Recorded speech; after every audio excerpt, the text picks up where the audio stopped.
In there, we're almost ready to start this thing. Why is this not working?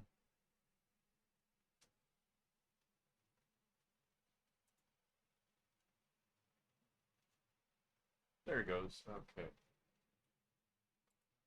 Starting to get worried there.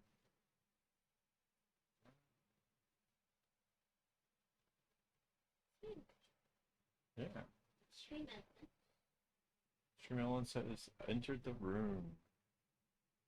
All right. We are almost ready for this.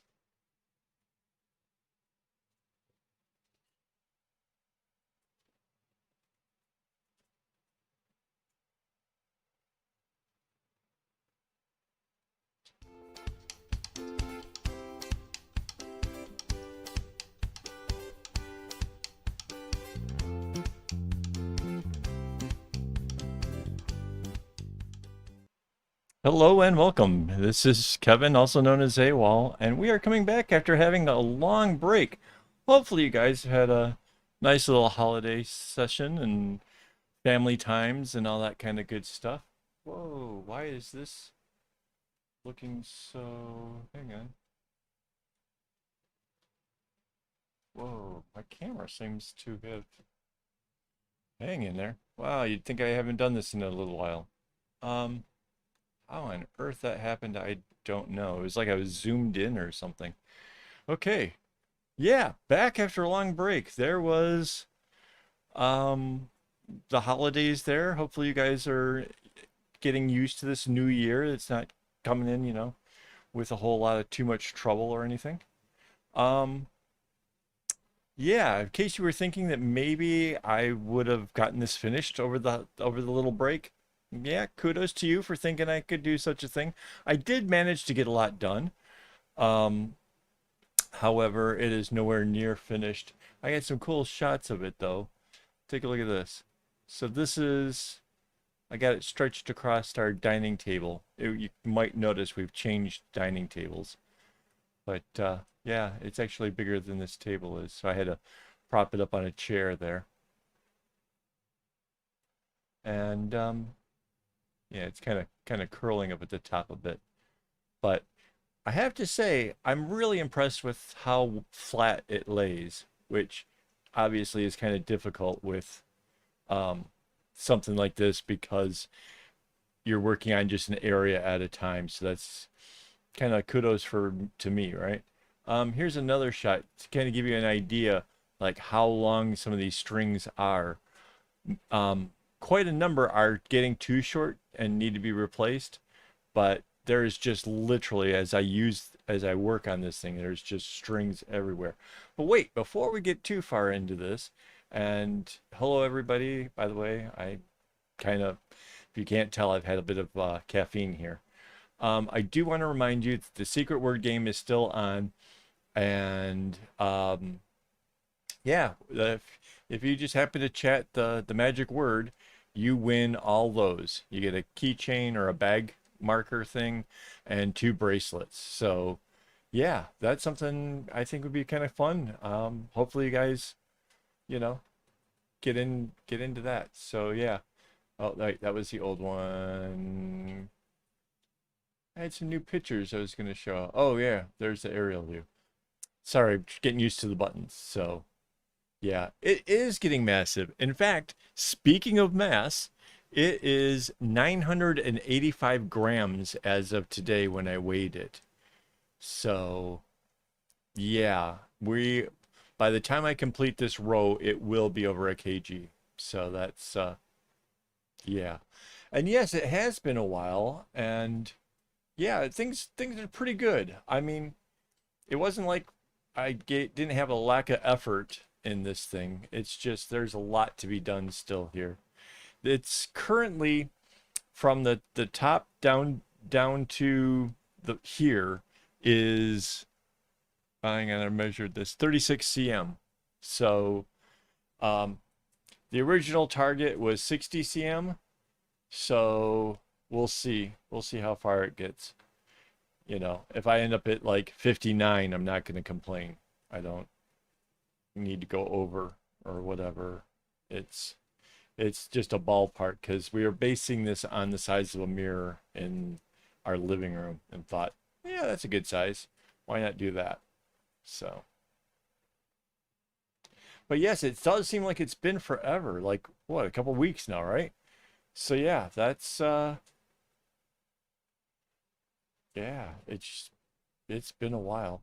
I completed the road that I had been working on, and that's why you see the pictures that turned up on Instagram and as well as these. Oh, wait, sorry. I left it on the wrong thing. Um, so yeah, it's been I've been putting in a lot of effort to try to get this to be um, as done as possible. Well, it turns out if we were to calculate how much time it took me to complete that last row, I'm thinking that I might not actually be done until almost April or mid-April, really. So we'll see. I mean, I don't know. It's obviously it's a very time-consuming thing. There's so many knots. There's so many strings.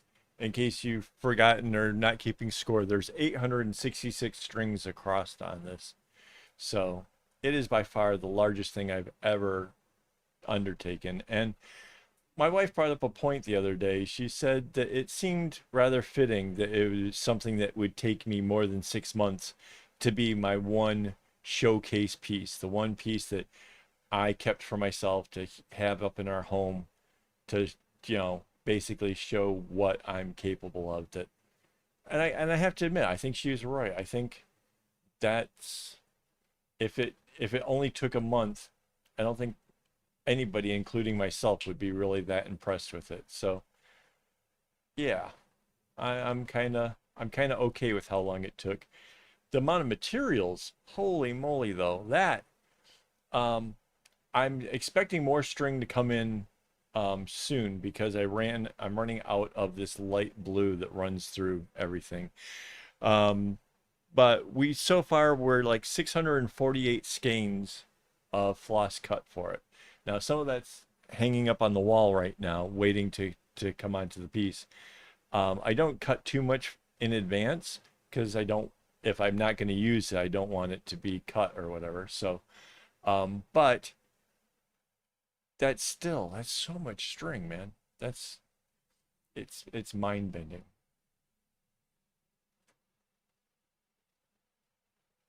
Yeah, Charity had I was telling you about the photos she had, right? Yeah. Poor Charity got hit with typhoon stuffs, which is for the Americans who are confused by words like typhoon. Typhoon is the same as a hurricane. It's just what you get on this side of the world, which to me seems really kind of weird that they have to have different names depending on where they are. But she just experienced essentially a hurricane. So yeah, that'd be scary.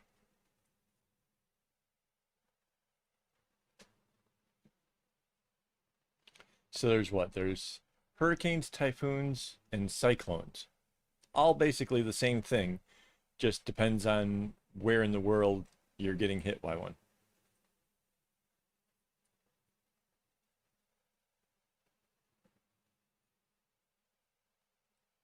So yeah. Let's see what other good things we got here. So I mentioned about the secret word game. Oh, anybody that's capable, like Charity, you might be a good one for this. I'm really kind of curious. I turned on in my options, I turned on to have the captions, so it'll say what I'm saying. What I'm wondering is can it do translate? Can it actually like in real time translate what it is that I'm saying? And is it even remotely accurate? Because I'd be really, really curious if it can do that. Um, that would be awesome. Hey, Amanda.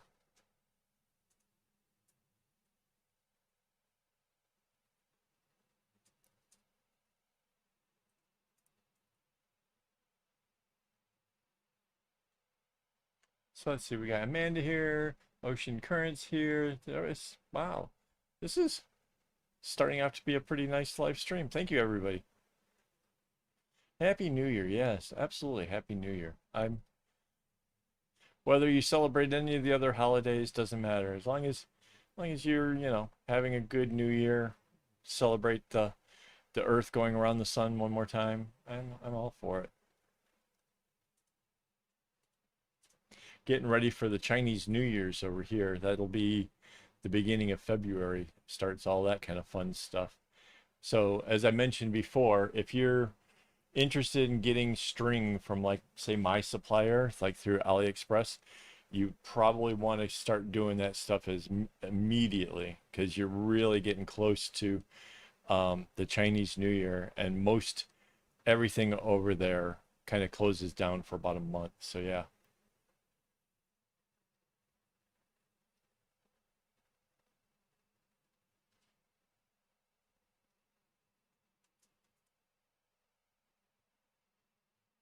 So yeah, been keeping busy, been doing the knots, been upping my exercise game, trying very hard to get myself off of high blood pressure medication, and trying to improve my overall health and stuff. So um, we'll see whether or not you guys can notice any changes over the next few months or whatever.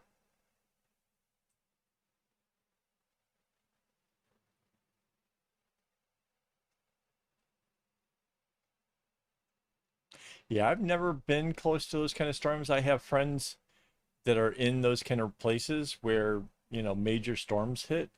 So yeah, I can't even, I have no knowledge of what that's like. Mind you, though, I have been in a house with sub-zero temperatures and the power went out, which, even if you have a gas stove, doesn't matter if your electricity's out, it won't engage because it can't operate the fans and stuff. So you know, yeah, I'm not sure which one is more terrifying. I suppose in the short term, the typhoon is probably more terrifying because it's like death coming flying through, but the thought of freezing to death is pretty terrifying. That's about as close as I've ever had to bad storms.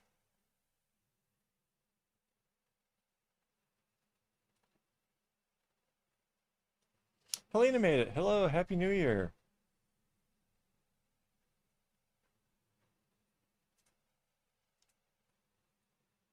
Helena is one of my um, Patreon peoples who, by the way, that's something. Oh, we should do that real quick here. So, like, a quick thanks to my Patreon supporters who make all of this stuff happen. They have chances of winning stuff, which Helena was actually the winner this month. Win bracelets, plus you can, like, have Google Hangouts with me where you can ask me questions or just hang out and talk or whatever you want to do. It's all good. Yeah. So that's always a thing. If you really want to support the channel, it's a great way of doing it. And it's as low as like $5 a month. Although I think that kind of varies depending, like, if you're in UK or something like that. I honestly, I have no idea how any of it works. Um, but it does help out a lot. And if we ever get to the thing, let's see, is it this one? Yeah. If we ever get to 100 people on there, this is going to be the giveaway. This is the largest bag I've ever made. And yeah, that's going to be one of the items that we'll be giving away. I'm thinking about putting up some other things, like maybe, if we get to 10 or 20 people, we'll see. I'm not sure what to put in there.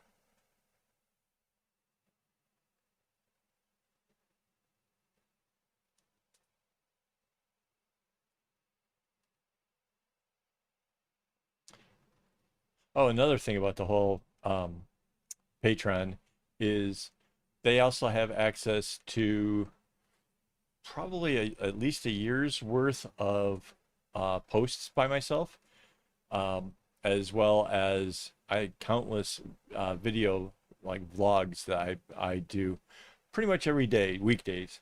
I get in there and kind of give them a heads up, talk about what I'm working on, or give my Patreon people like the list of things that I plan on working on, and let them kind of give their thoughts or input to see maybe what my next project will be, stuff like that. So a lot of good things going on over there, and I plan on trying to make more for it, mostly because like I don't really make anything over here on YouTube, so I think it would be, might as well reward the few people that are helping me to actually financially keep this thing feasible. So yeah, that's what we got going on over there.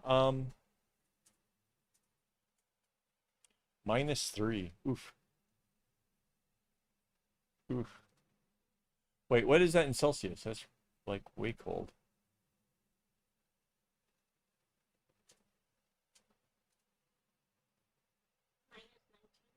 -19. Yeah. Yeah, that's some chilly weather. Yeah, I've lived through some winters in my past, and I can tell you that they can be just as scary as anything else. Water pipes breaking and the power goes out. You gotta try to keep warm. Oof. Yeah, that is no joke.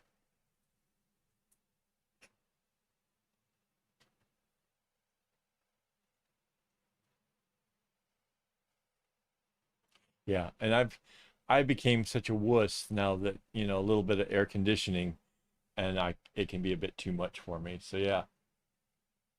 Yeah, that's oh, that's cold. That's the kind of cold, like if you have to go for a walk to the store or something, you'll end up, well, I used to have a mustache. My mustache would catch the water vapors from my nose and freeze icicles into it. So yeah. For people like what is it? Amanda, or no, for no, Charity. Charity's over here in the tropical area, so we don't really see that kind of weather over on this side of the world. But yeah, that's no fun.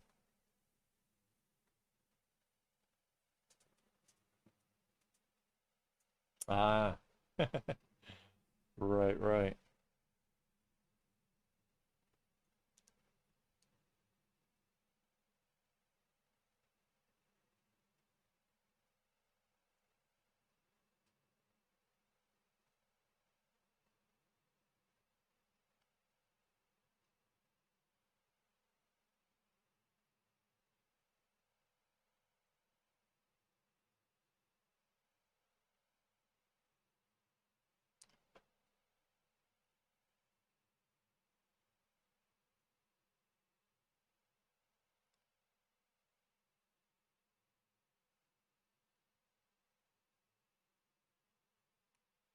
So let's see, anything else? Patreon, yeah.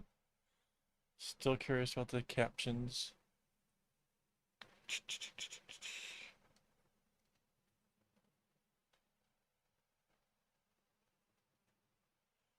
Yeah, a couple of weeks to have actually build up possible things to talk about, and I can't think of anything. Go figure. Oh wait, why if I didn't put my music on?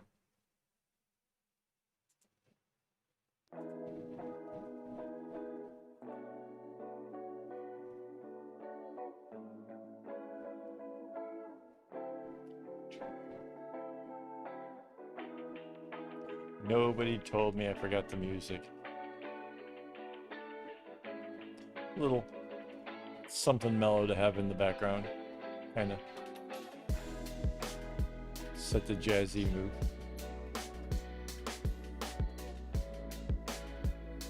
Can you hear it?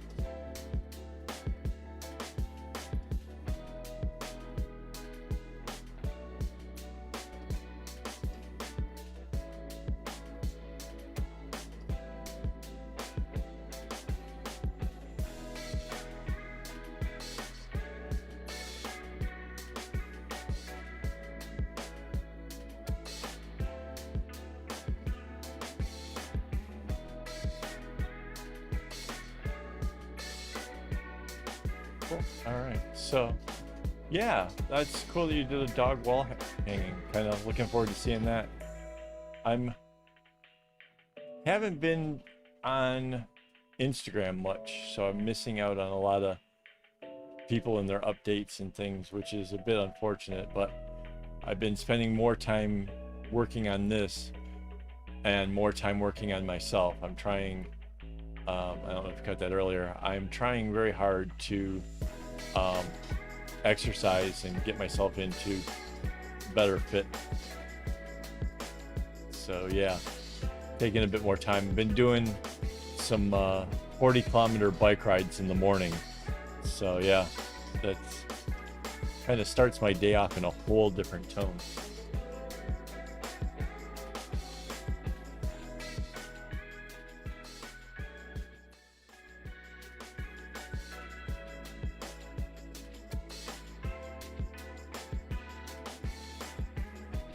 So the volume over here was a bit loud. It actually had it where I could hardly like have a thought.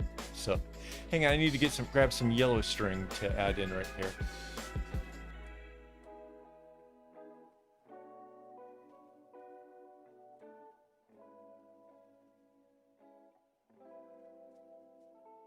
So adding string is going to be the one thing that's going to make this row particularly more troublesome. It's not like where I was changing out the light blues, where I knew exactly what color was coming up and could have it, you know, within arm's reach. This one is proving to be a few orange, a few blue, now yellow. It's all across the board. So I'm having to have a lot of the string cut up in advance. In fact, earlier today I was scrambling to make sure that I had some dark blue cut in order to have it ready before I went live. Concerned that I was gonna come into the video and have to cut string, which I can tell you that would not be fun, because basically it involves me pacing essentially as I kind of get the string to length and whatever. So yeah, there basically wouldn't be a camera on me part of the time. So yeah, that would not have been fun. Oh, cool. How'd you like the kumi?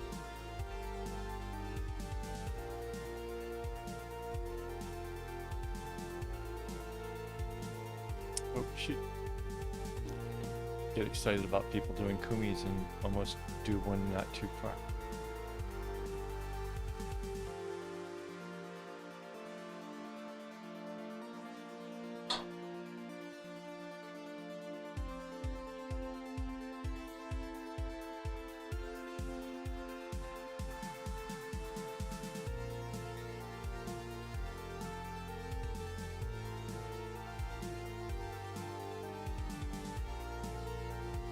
Yeah, so Amanda, they're talking about that actually here as well. Like Singapore doesn't get natural disasters, but because the way that the climate is changing, the water that comes through or whatever, like the big storms, like typhoons or whatever, are moving closer and closer towards us, and as it happens, we've been experiencing more flooding.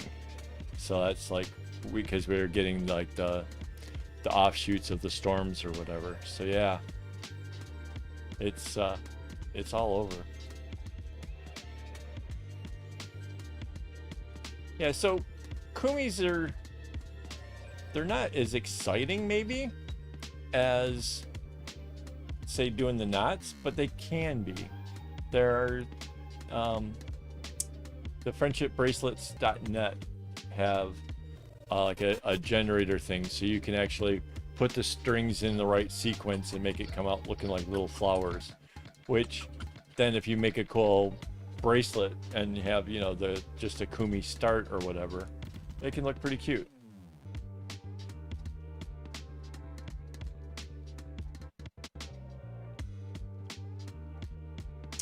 Damn it, it's kind of short too.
Yeah, I saw that one in the Malaysia one. Holy cow. Like that for some people had to be absolutely terrifying. Like that's not cool.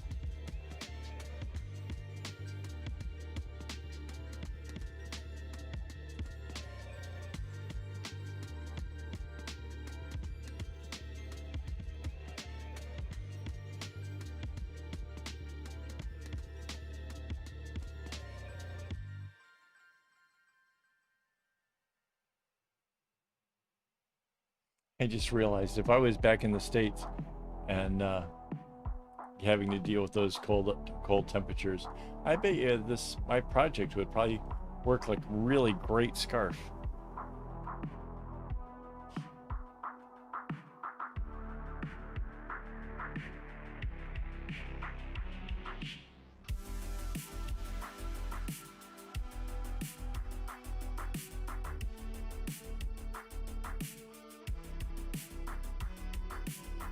So Helena, is that for temperature? Is that like about as cold as it gets, or this is just a regular old winter day?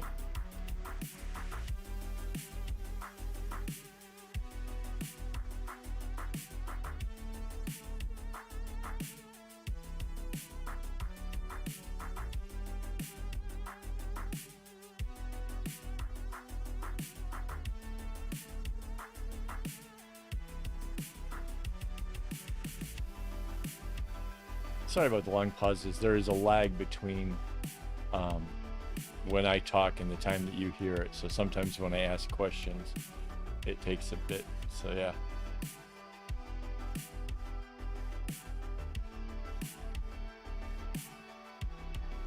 Yeah, that's what I kind of had guessed that. Like, while everybody else over here in the tropics is thinking, geez, yeah. And the funny thing is if I remember, like, I'm gonna guess at that temperature does not feel bad by the time, you know, February comes around because you kind of got used to it and you can kind of, you could run and get the mail, say, you know, if you're out kind of quickly in pretty much just a sweater or something. It's the minus, you know, 20 degrees Fahrenheit. Those are the ones that really set the bar. Yeah, yeah. The big minus 20, 25. Yeah, those are the ones. Those are the ones that hurt your nose, and it absolutely removes all the water vapor in the air. It makes everything super, super, super dry, and yeah, those are the ones that'll get you.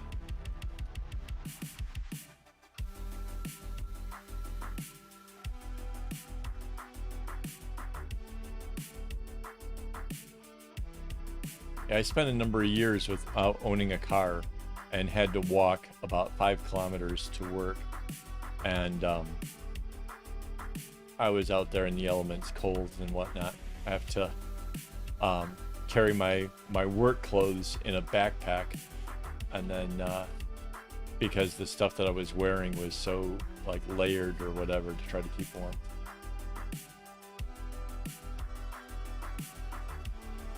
Yeah,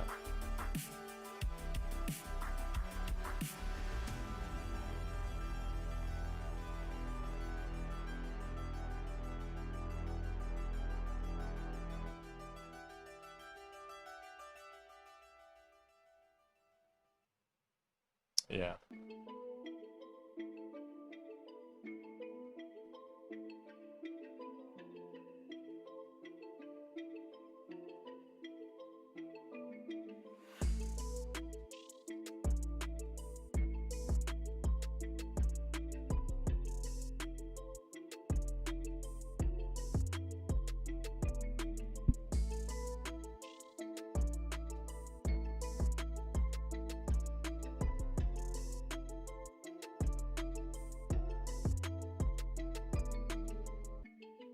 Actually, when you get down to those really super cold temperatures, you should try the things I see like on Facebook or Instagram where they like um, the kids bubble wand things, you know, where you blow the bubbles. and then they do it out in the cold and it freezes. I think that would be really, I love that stuff. If you get that caught on a, use your camera phone or something, that would be fun.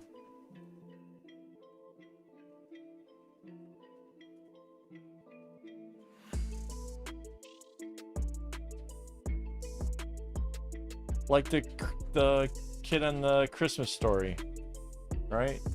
I can't put my arms down.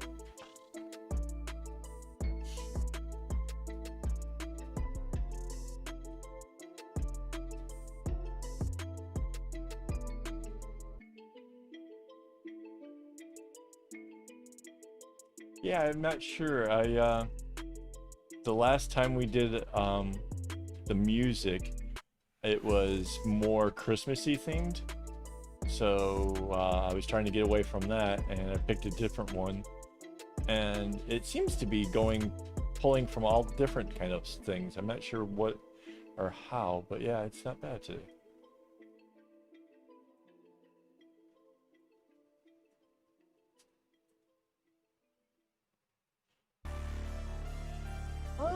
Yeah, I get it. I've built snowmen before. I get it. I would tell you what it's like, but it's a thing you kind of have to experience yourself. Yes. Now that one I want to do. Like that became popular after I left the cold, so I have not. I want to do that where you throw it up in the air and watch it just turn to crystals and stuff before your eyes. That's cool. Or I've even seen, have you seen the ones where like they're in Russia and they're like eating a bowl of noodles and then like they kind of bring the fork up and then like can let go of the fork and the noodles just frozen there?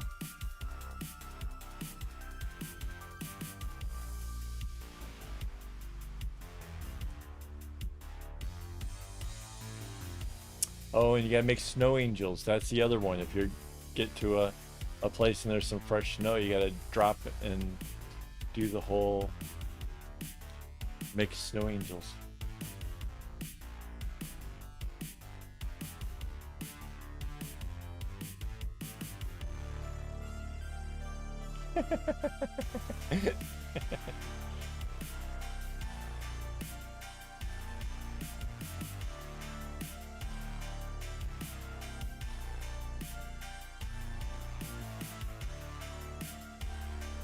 Hmm.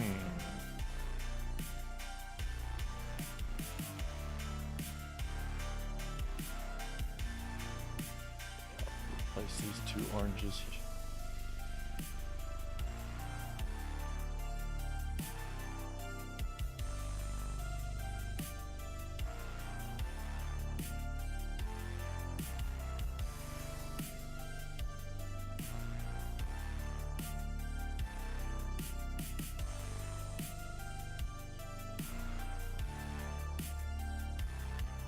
Yeah, I've tried to explain to my wife how a couple minutes on a hot day is nothing like experiencing a prolonged winter. There's a certain kind of thing, I'm not sure how you would describe it other than winter in like America or in Canada and stuff.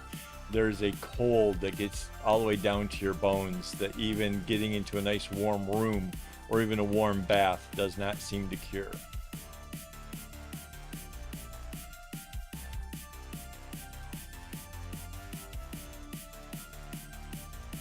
Yeah.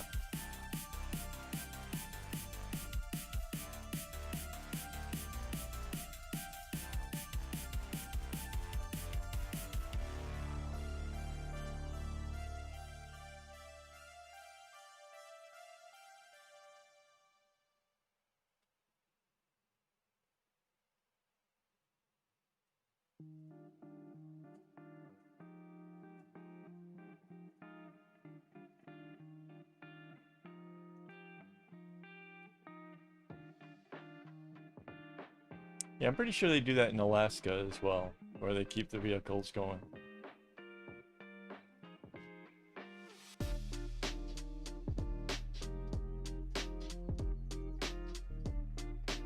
Heck yeah, go to bed for a little while. Oh yeah. Okay, orange string next.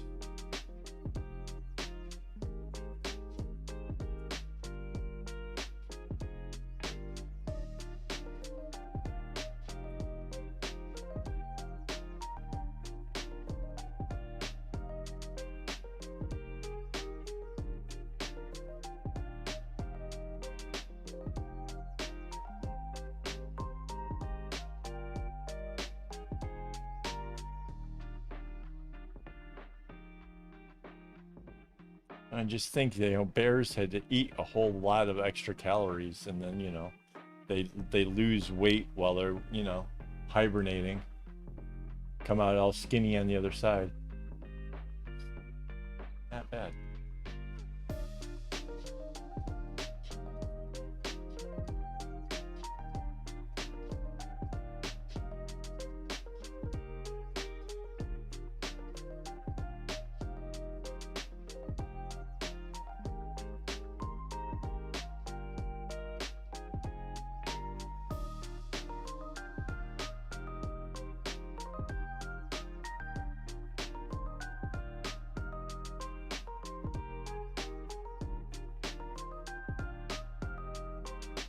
So if you guys need help with like how I'm adding on this string or something, just say the word and I'll slow down and try to better show what it is I'm doing here. Oh, and Helena, I forgot, we haven't talked since you finished it. I saw your eyeglasses case. That thing is amazing. That's so awesome. Kudos to you. I almost forgot all about that. But yeah, way cool.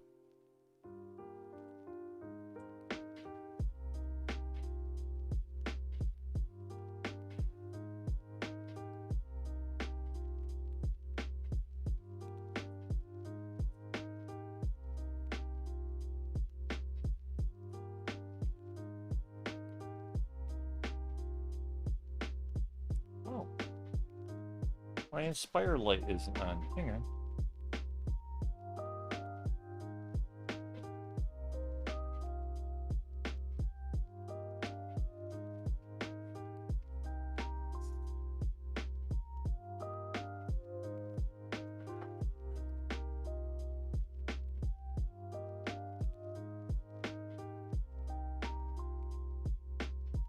I don't know how I missed that. I guess I was busy trying to figure out why certain other things weren't working, so yeah.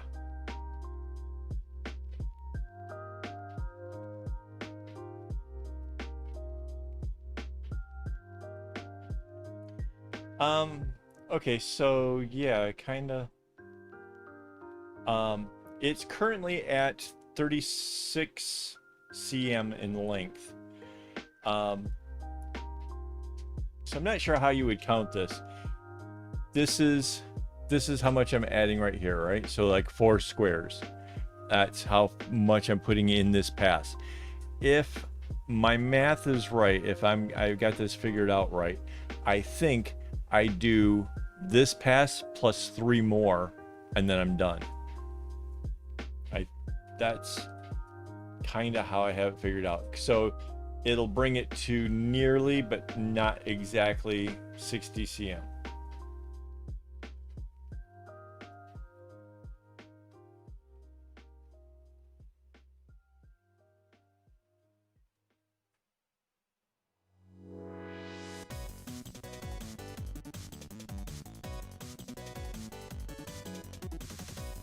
Yeah, no, mistakes or not, it turned out amazing. And yes, we, the artists, we know what we're looking for. We can see the mistakes.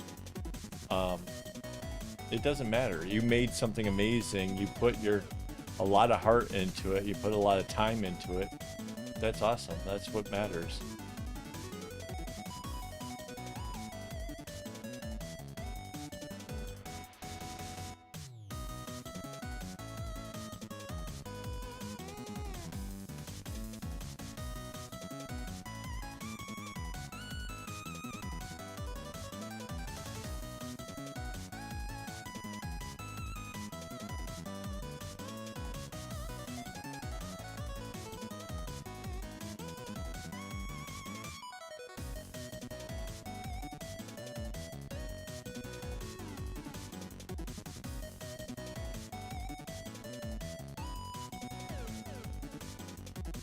Oh, and so the thing about these smaller passes, mind you, I could quite literally do a much bigger pass on this, like come down more squares or whatever.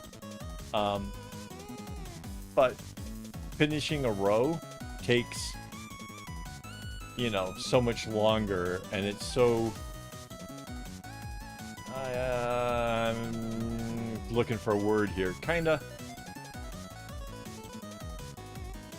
You just don't get that sense of rewarding, yay, I did a thing kind of feel when it takes so long to just complete one row.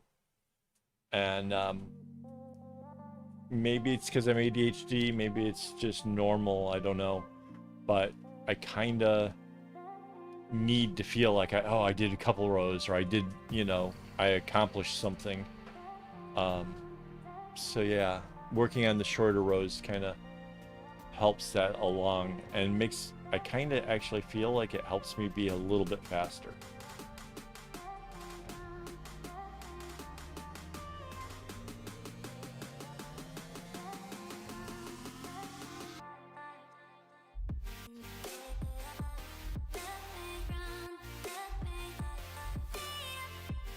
Well, I think I was using them to cut cardboard earlier. I hope you don't mind.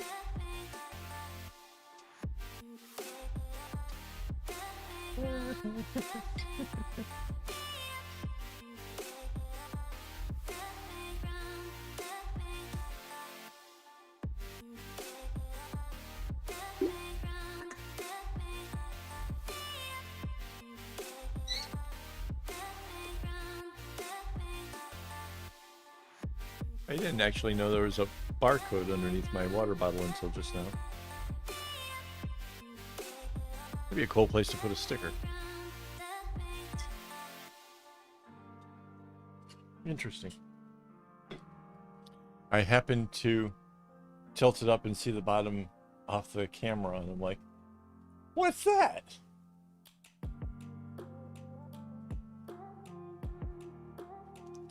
Oh wait, unless you're talking about the smaller scissors, those are the ones I was using to trim my nose hairs.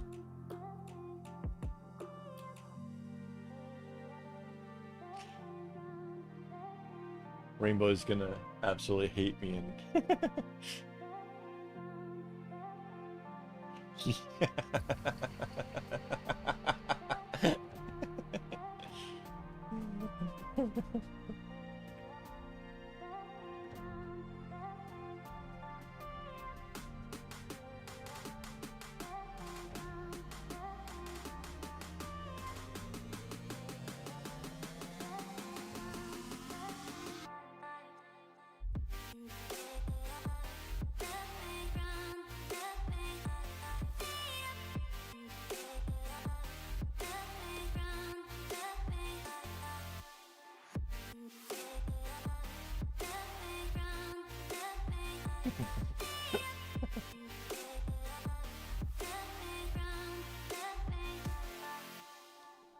Hello, CA.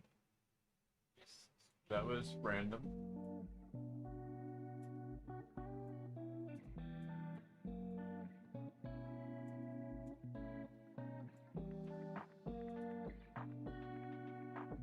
Hang on a second here, I'm trying to change up how my screen looks. There we go. That makes more sense. Okay.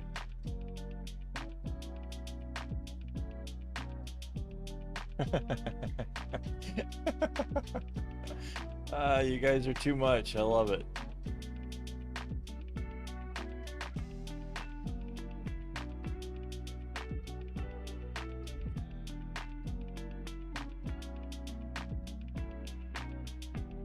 I have no idea. How do you get rid of acne? I don't know. I think Canada.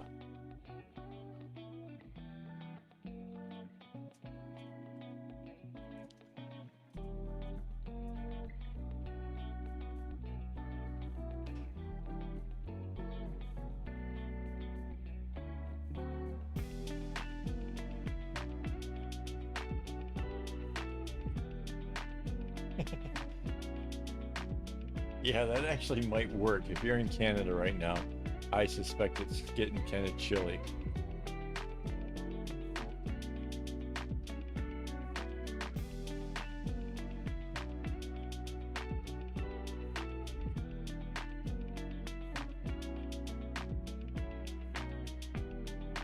Yeah, I was actually expecting a few more friends to show up here tonight, and perhaps they're running late. Oh, you know what? I can.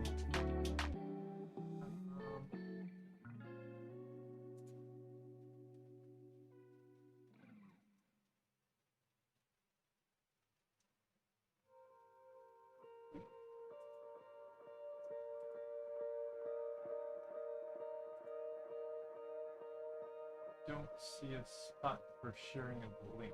Can you share a link on my Facebook page? Can you share a link to the YouTube thing? My over here. I just realized I never shared the link to this live stream over on YouTube or on Facebook. So it's possible that some of my friends that I was hoping to join us have not seen that I'm on. Let me kind of cope with that.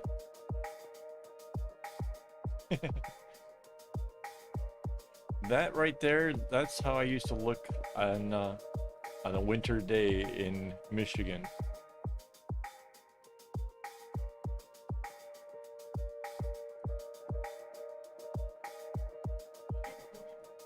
Facebook, my just regular page. My like me, myself. Ah, shoot. Ah, okay, I got a little excited there and did some knots wrong. Hang on.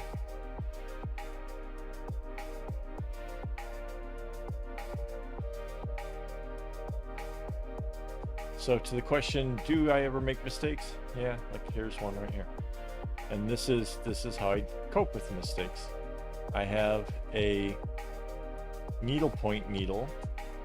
Gave a little macrame braid thing to make it easy to spot if I happen to drop it on the floor. And yeah. If you flip the knot kind of upwards, you can kind of pick at the first part, get that halfway thingy up. There you go.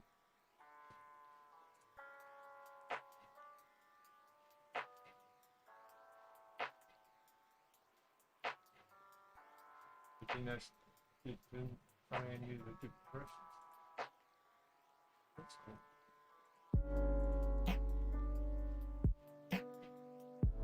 Anyways, once you get the first part out of the knot out, it's typically pretty easy to get the rest. And what I did here was this orange and this white were supposed to change directions.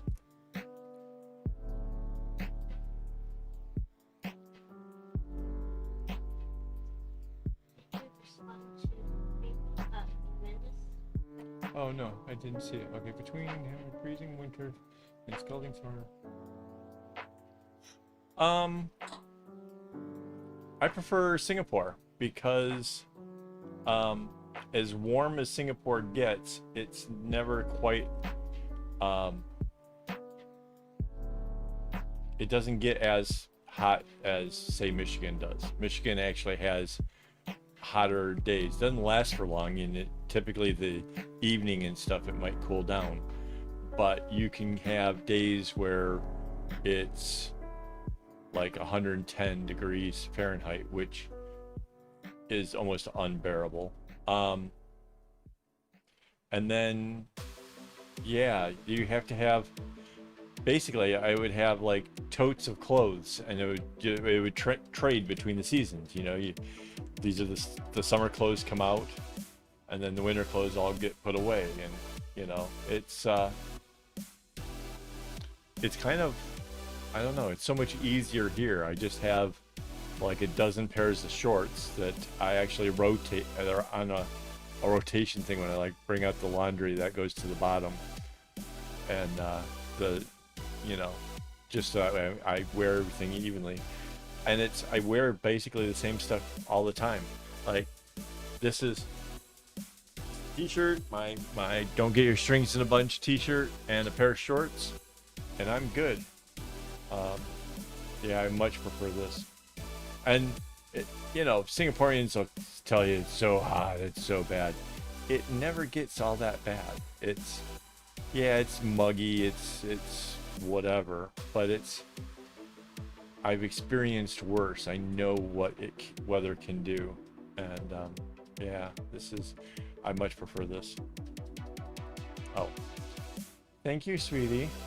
I don't think they needed to know that.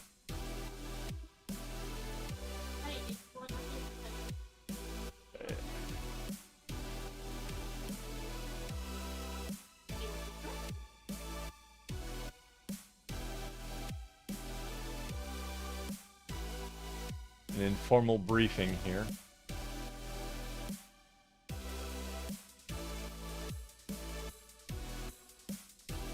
So yeah, no, I much prefer it here in Singapore.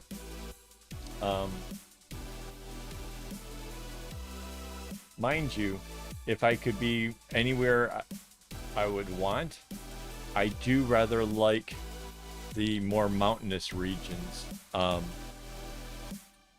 So up in Malaysia, there's some places where you can get to an elevation and it just makes it so much cooler, like 18-degree days and stuff.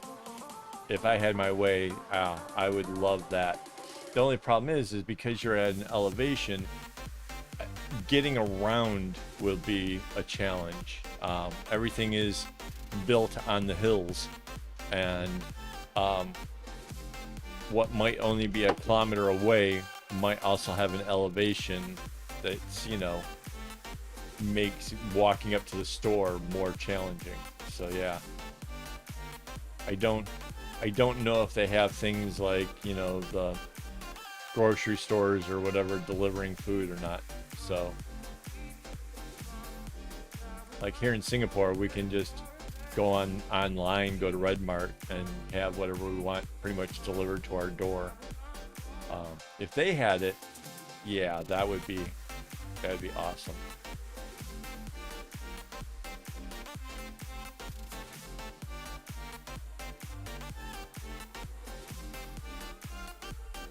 Yes, Genting is one of them.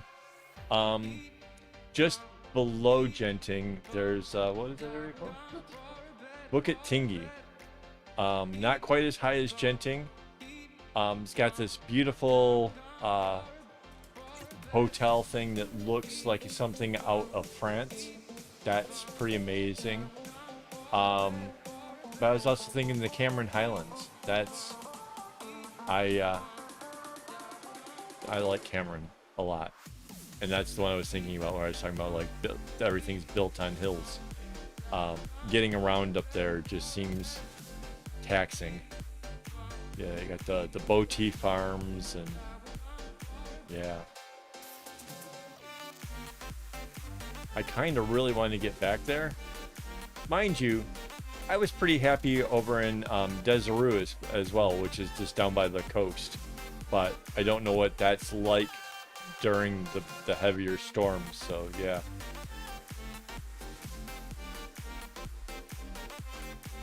Yeah, I was trying to explain to my friend the other day, like, where we're located, there is so many amazing places in such a short distance.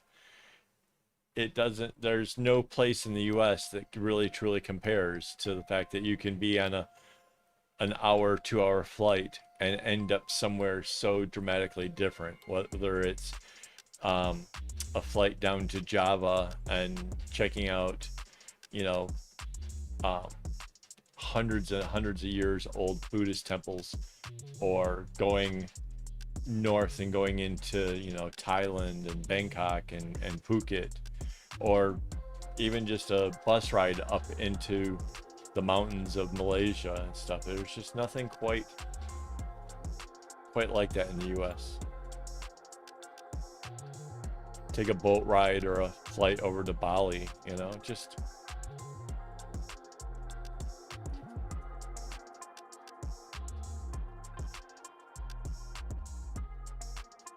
Yeah, I'm kind of, Japan, it does interest me, but I'm not sure how they are about translating and things like that, like whether or not going there speaking English is a problem.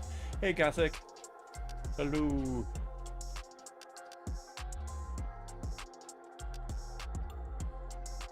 Yeah, there's a lot of things from Japan that would be interesting. I know they're really famous for, like, you know, crafts and things like that. So like I tried for a while there. Now I do the bullet journal, but before that I was trying to do the traveler's notebook, which is a Japanese thing. And they have great paper and stuff like that. So I mean, I don't know if that's just part of their culture or how that comes about, but yeah.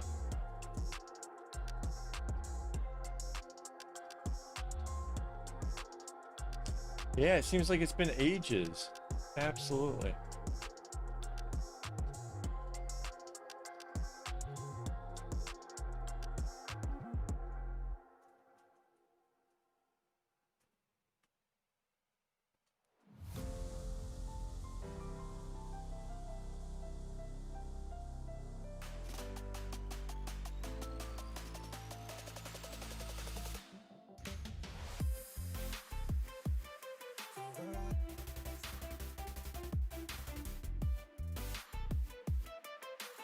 See, I think my wife really missed out. Like, it was a ski trip, which, yes, is true, not her thing.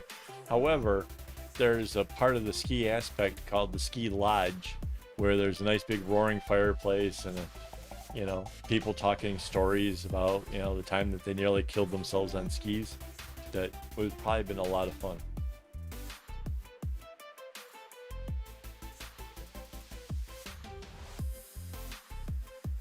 Just have to take an idiot. You just would have to take an idiot. Hello.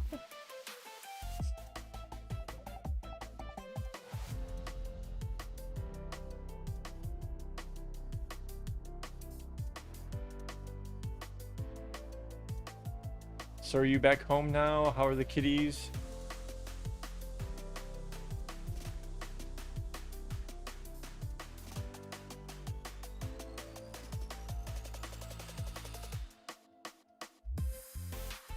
Oh, and in case anybody else is wondering, that Silent got the Gothic Silent Lamb is also one of the people over here with my Patreon support. So yeah, that's what kind of keeps this whole channel thing going. I had in the past considered giving up on the whole thing, but because there's actually people who put forth an effort to try to keep my channel alive, it really has managed to keep me motivated and keep doing these live streams and keep producing videos and stuff.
So the kitties find a nice new place to live then?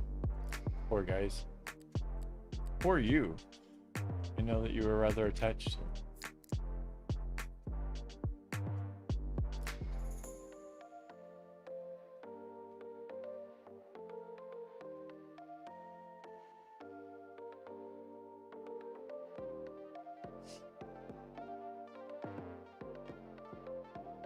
Of course you guys think of food. You guys are Singaporean.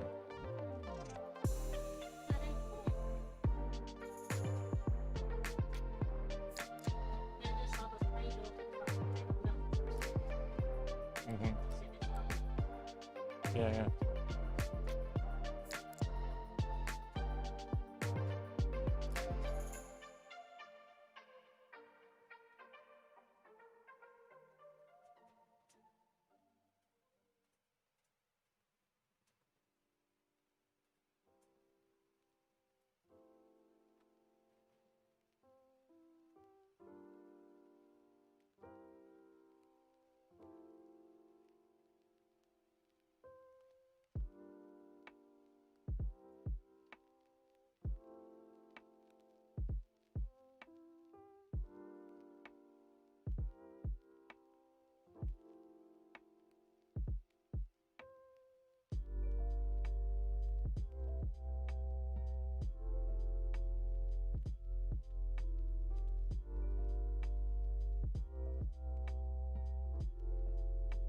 Oh, that's good.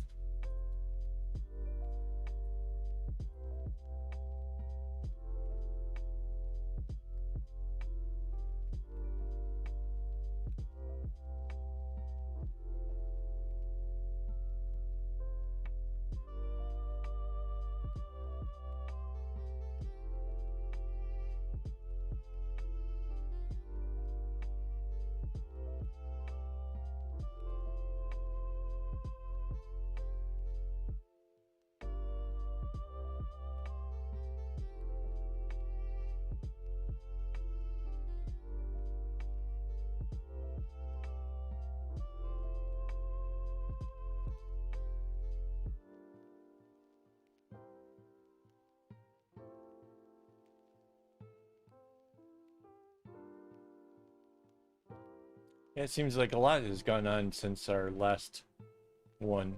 It's it's funny because when I first got started doing the stream here today, it felt a little different, a little unusual because it had been a while, but then I kind of settled into it like, yep, this is the thing. This is what we do.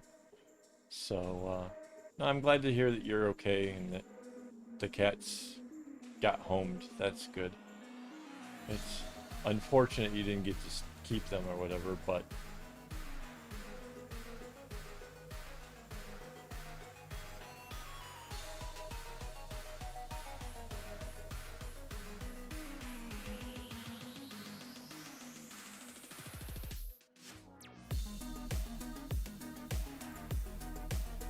oh, I remember I was going to ask you something. So, um, this is a question for the Gothic Silent Lamb because I noticed you do a lot of crocheting. Um, is there a type of yarn, like in general, like, and a size hook that you would recommend for first time person to use? Because somebody watching that came into one of my live streams gave me some links to watch, and later this month I'm gonna have a getaway with my wife, and I figured for something to keep my hands busy, maybe I would take along a crochet hook or something. So kind of wondering if there's like an easy to start with kind of thing. Mind you, I don't have great eyesight, so I'm thinking it can't be something too small.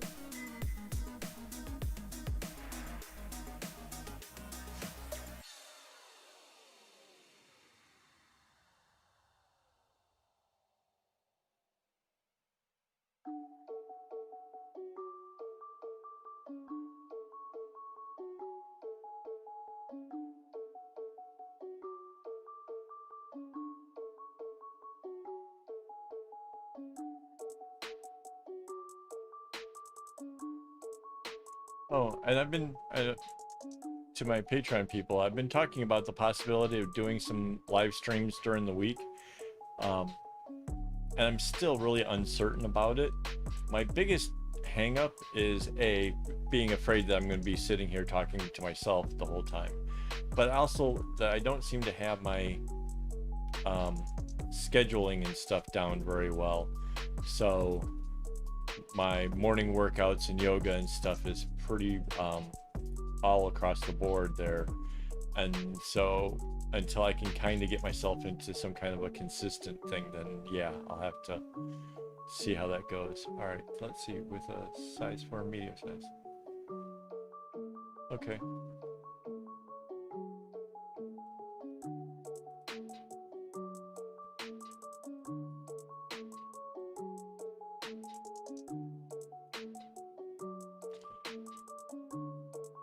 Yeah, I know this is gonna sound weird, but I kind of have a thing where I'm trying not to use too much acrylic, only because like I went to look up to see what acrylic is, and on the Google page, if you actually go and look up acrylic, it's a form of plastic, and they say that one of the biggest concerns about it is that every time you wash something acrylic, small parts of it come off in the wash and end up in the waterways. And you know, if Finding Nemo taught us anything, all the pipes eventually lead to the ocean, and that sort of freaks me out a bit. That's why I kind of really like the fact that my primary art thing is cotton, so I'm gonna try to find something made out of a cotton. I don't know what, but there's some cool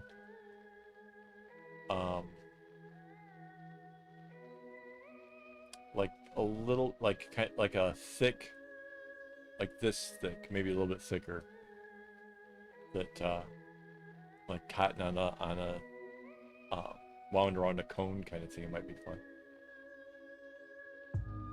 Cool. Yeah, I'm not dissing the whole whatever. I just like I know I have acrylic shirts. I know that some of the like the sportier things that are made to deal with the heat and humidity here in Singapore that I have are acrylic. But after having read that about the thing, I kind of got a little more conscious about the things that I buy. So now I'm trying to buy more just straight up cotton shirts and stuff. I know that my contribution is a drop in the bucket, and especially now there's like these people who are painting with acrylic by pouring it onto the canvas and letting it kind of run off the sides and stuff. I mean, it's yeah, it freaks me out.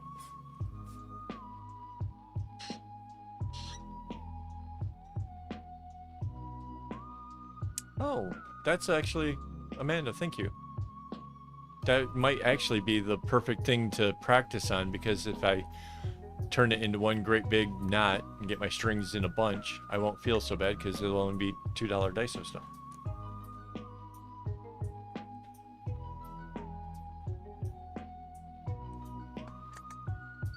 And fortunate for me, there's a new Daiso kinda, what, one train stop away? So yeah, that's kind of cool.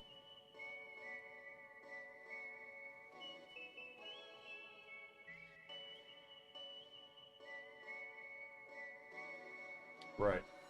No, that's cool. No, I personally am the kind that will pay just a little bit extra if I know that I'm doing the more ecological friendly choice. I'm even like Mandy's been making my meal preps for being on a diet, and let me just fix this camera a bit. And we've been using like the fake meats and stuff. The last one was the plant-based ones. Yeah, the Impossible one was this one. Before, what was the other one? That was real, huh? Yum meat, which is a Singaporean thing, I think.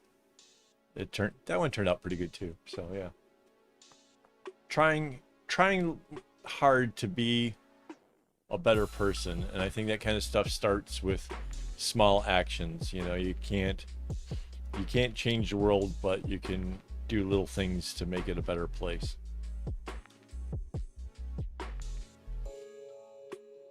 And Daiso is like Singapore's dollar store essentially, except for everything is $2.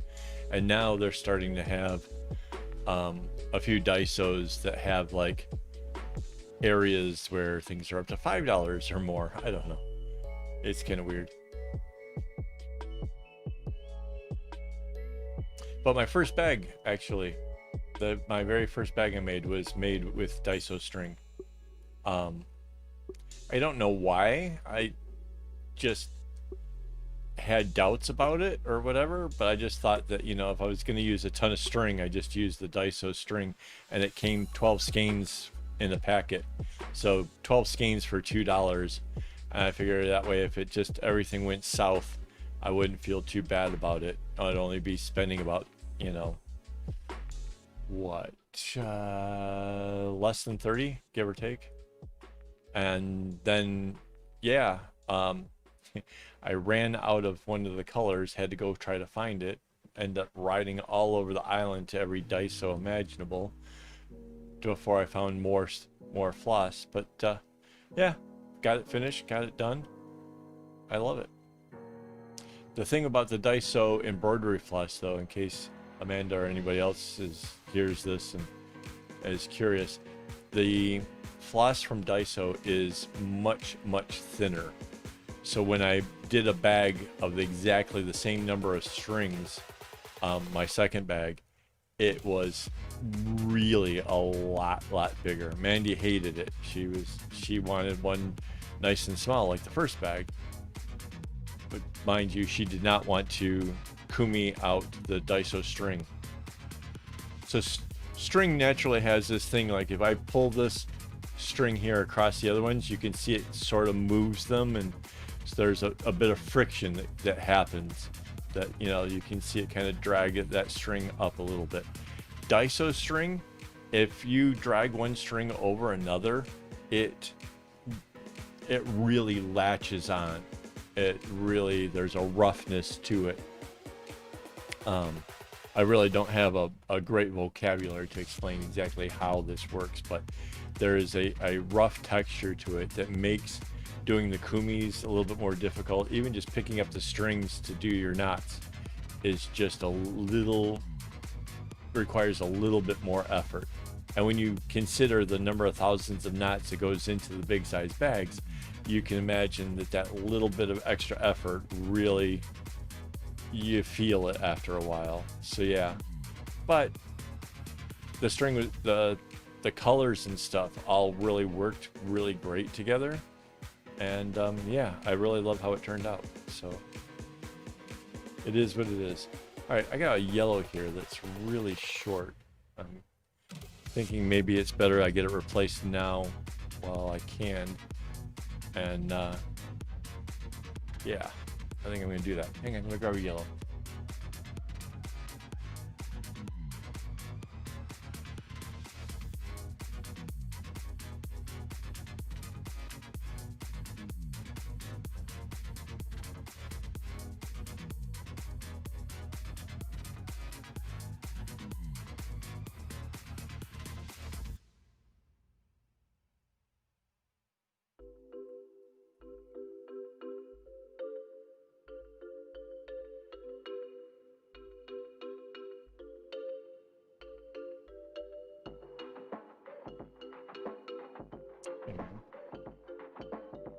I think I have to, whoops, put it the other way.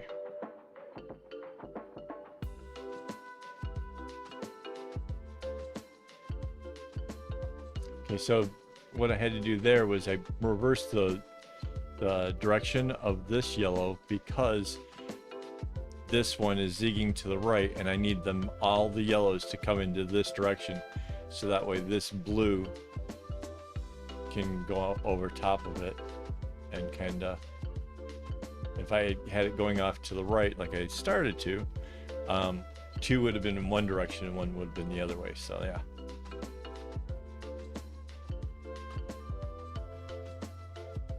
I don't often just change out a color partway through, but that one was getting really short, and there's no foreseeable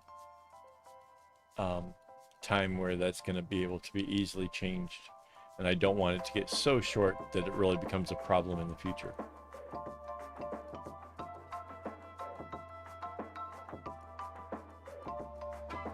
Oh, you know what, Amanda, that is a great question.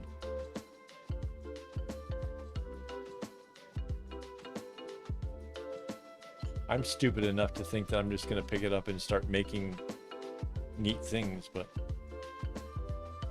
yeah, that's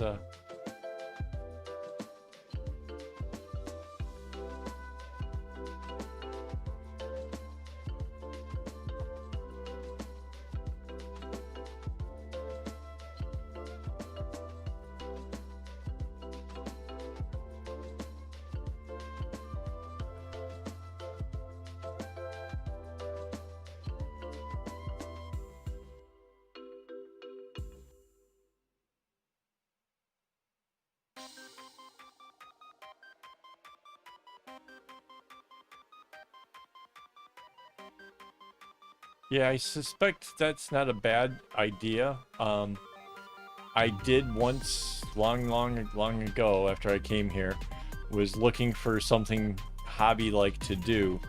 Got a bunch of yarn over at not Art Friend, the other one. What's the Spotlight? And turns out once you get about 2-3 foot worth of blanket started of knitting, it that thing ends up on your lap, and that's warm here, and that wasn't fun. And the wife and I did kind of want to have our, a blanket made, but granny squares, that's like a great idea, because you can make little tiny squares, and then it's just a matter of hooking them all back together later on. So yeah, that could actually make us the blanket that we wanted. That's so cool.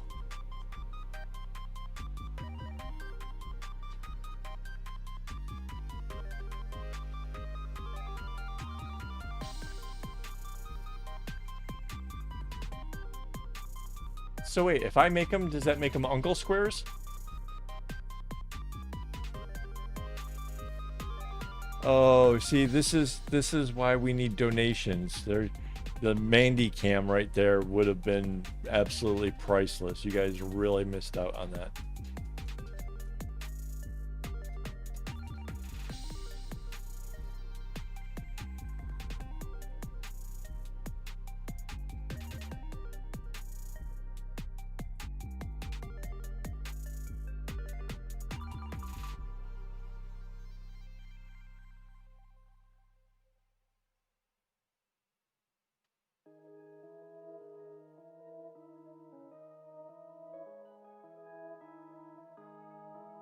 Uncle squares, damn it. Not grandpa squares. Stop it. I still young.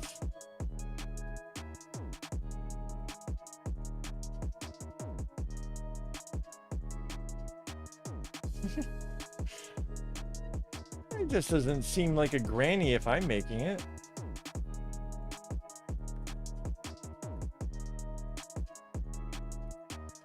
When I was 14, I learned how to knit while having a broken leg.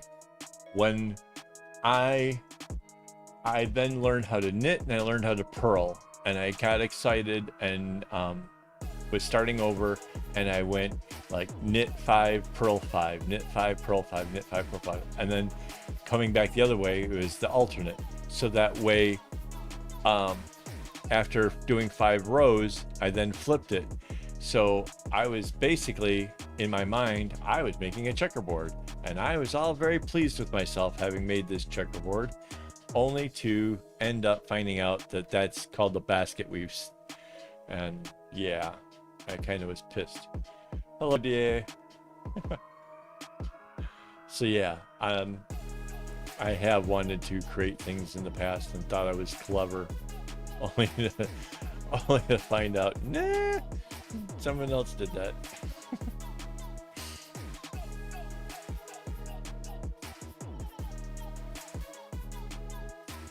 But yeah, even when I was young, I was into working without patterns and working on projects that were ambitious, to say the least.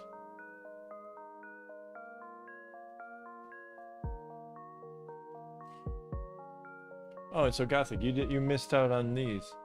So this was taken earlier today. I realized that the other video that I shot in portrait as opposed to landscape, so it really wouldn't have looked as well. So it kind of curls a little bit at the top, but other than that, it really lays super flat, which I'm really pleased with, because I think that would, you know, if the tension was kind of weird or whatever, that might have been a problem.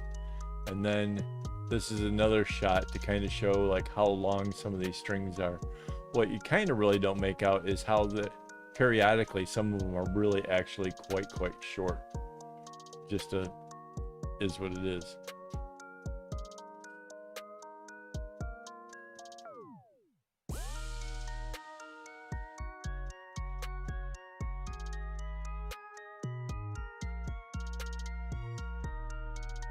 Oh, this is going to be a wall hanging. I built up enough stock and have enough bracelets in my shop right now that I wanted to take a break from making bracelets and make something for my home. I wanted, basically, I want, you know, friends and whoever that comes over to the house to be like, yep, he makes stuff out of string. Yeah, it really is. It's, if you, okay, wait, is it this one? Yeah, so this is from, the last time before I finished the row that I was last working on. So it still looks kind of big, but somehow, like if you compare that and how wide or whatever that is with, say, whoops, not that one, not that one, this one. So you compare the two, it really is kind of a like there was a bunch of progress made. So yeah, I'm pretty happy. It's still going to take a while. There's no question about it. It's still going to take a little while, but I think if there was anything out of this story that I would want you to have as a takeaway, is that as long as you're willing to put the time in, you can do it. You can make these things happen. It's just, with this, it's just time and materials. Like, okay, material wise, for 648 skeins so far. So that's a lot of embroidery floss. I get it. And it would be even more if I was using DMC, because DMC is smaller than this, right? Knowing that I wanted about 140 cm wide, the number of strings I use is probably, I don't know, I want to say 40, 50, maybe even 100 strings difference. So yeah, it would add up a lot, you know. And then when you consider the cost of DMC floss, this thing would have been very expensive.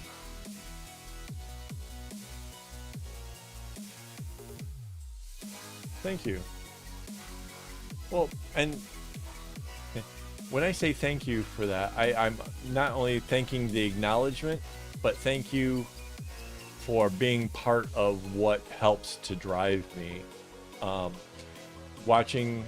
Coming here to be a part of the videos and stuff, keep you talking to me. It's all very motivating, and it helps keep me on course and makes me want to, you know, work hard during the week, so that way I have new things to share when I come back on the, you know, to these live streams. So just being here really does actually help me to work harder and produce for you guys. So thank you guys for my progress. And hopefully it's a bit of inspiration. I hope that, you know, like, okay, so this is a really pretty complicated pattern, but essentially, if you can make a bracelet, then you're partway there. If you can do a double wide bracelet, well, now you pretty much have all the skills you need to do something like this. Well, short of adding the strings, right? So if you've been watching how I add the strings and can do that, then you can do a monster size project, right? Because all this stuff is just repeating, you know? So if you're making a simple design like one of these, as long as you can keep that repeating and change out strings when they get too short, you can do something huge.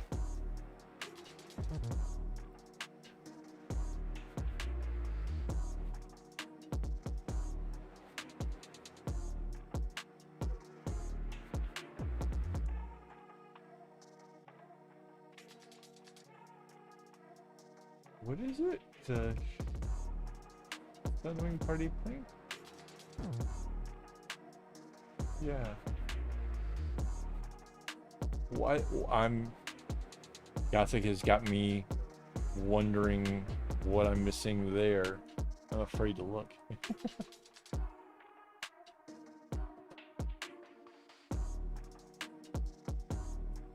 Hey, Lily's Life. Hello. Oh, it's a good time to remind you guys, this thing is still happening. If you guys happen to say the secret word, this is the prizes you win. One of those bracelets is made by me, and the bracelet and matching keychain are made by the Rainbow Haze Shop. Yes, making sure I said that right. My brain is like, I don't know, like I'm a little bit jazzed up on Coca-Cola here tonight, so.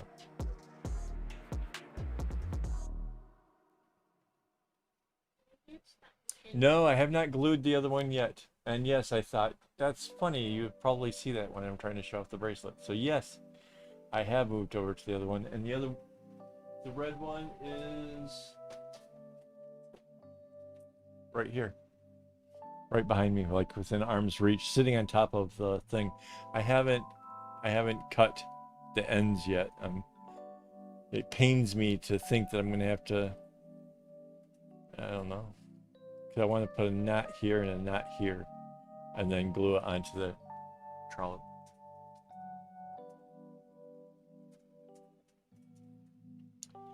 We are doing good, keeping away from the whole COVID thing, which is seeming like, it just seems like it's harder and harder to not get COVID these days. Like everybody seems to be getting it, so.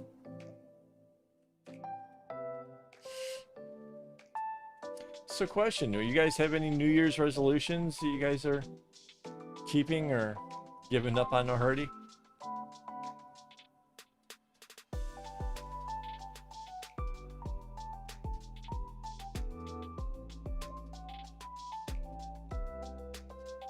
Oh, that sounds fun.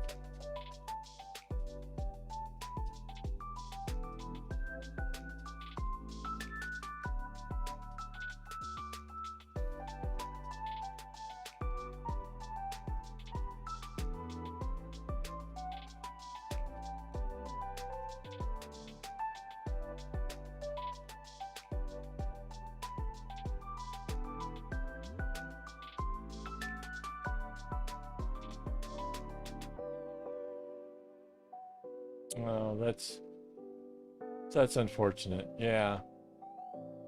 Like I said, it's finally hitting to where like people I know are getting it, and yeah, I wouldn't wish that on anybody. It's frightening enough.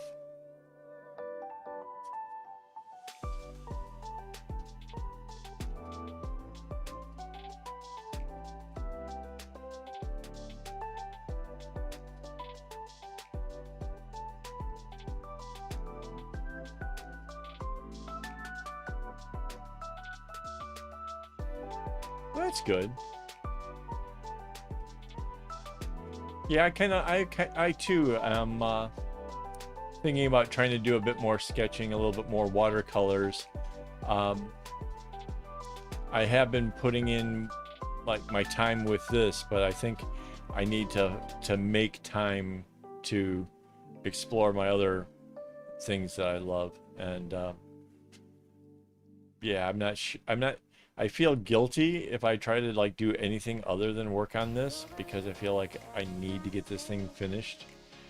Um, but yeah,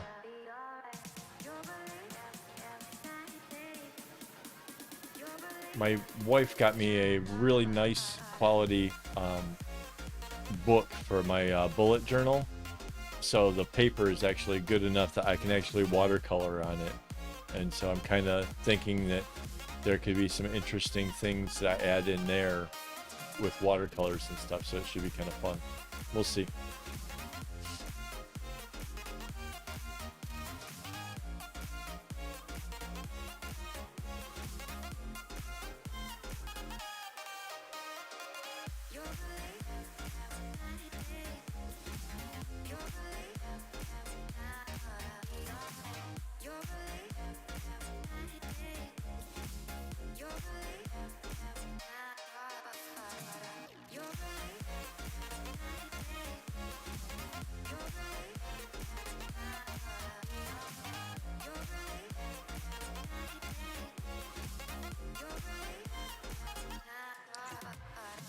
Being social, that's a good resolution. That's good. If you're more of an introvert trying to socialize, yeah, that's a good goal. I like that.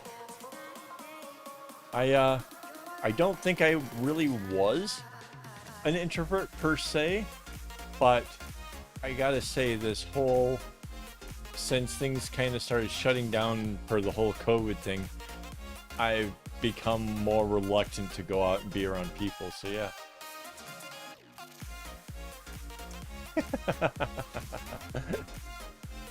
Yeah, I'll sleep in the morning. There's no point in getting up too early.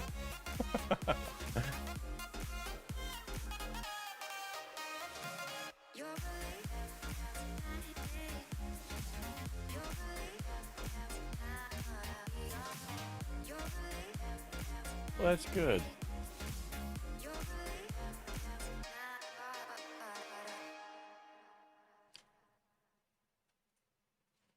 Yeah, I'm still getting 9-10 hours of sleep. My sleep though is sort of starts closer to I don't know, 12, 1 a.m., something like that. Coffee and a date. There you go. Even if the date goes badly, you'll have coffee. That's what's important.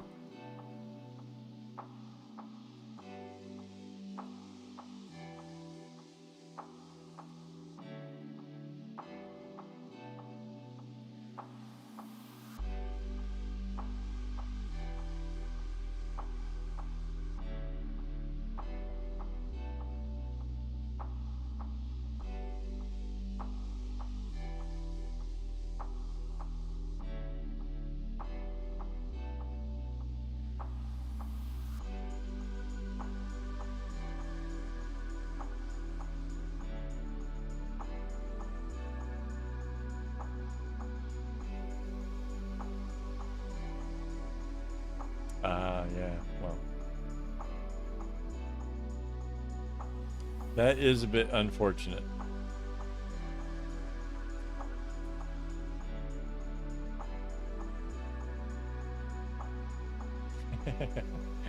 Yeah, we've been talking a little bit about that. Some areas are really cold right now, and I definitely feel for people that are going through it. I know what that's like. Which, but if it's cold, that makes the coffee, a nice hot coffee, extra special. I remember days where just holding the cup in my hands, you know, that's just, yeah.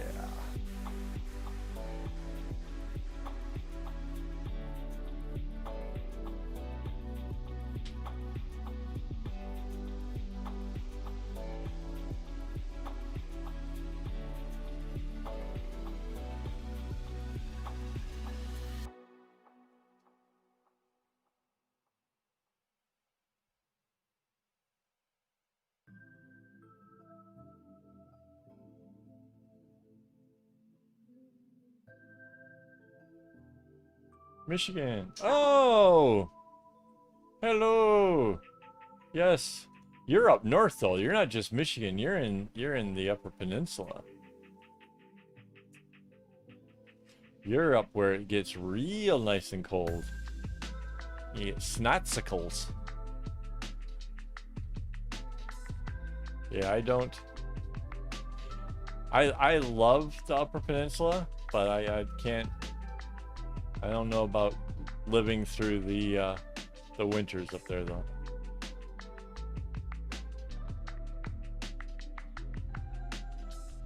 What time? It's 11, 10 in the morning? Is it 10 in Michigan right now?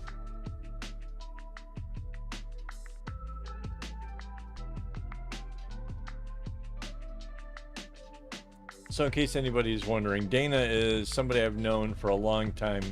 She is the person that got me to go and join a company called Tech Team and be a help desk technician.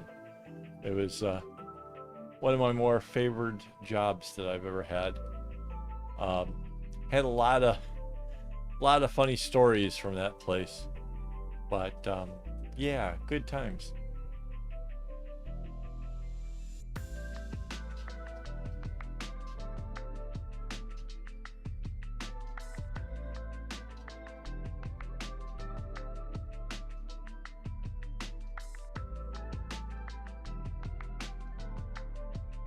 So Wisconsin's on the other side of the thing. So yeah, if it's 10:30, if it's 10:30 in Wisconsin, then it should be 9 or 9:30 in Wisconsin. It should be 10:30 in Michigan. I'm pretty sure it's, yeah. Like one of the time zones goes right through like Lake Michigan, I think. That's like, that's why Chicago is an hour different from Detroit.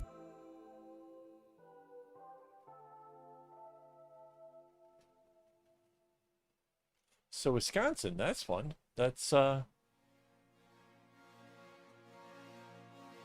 they like known for the cheddar thing? The big hats. Looks like cheese.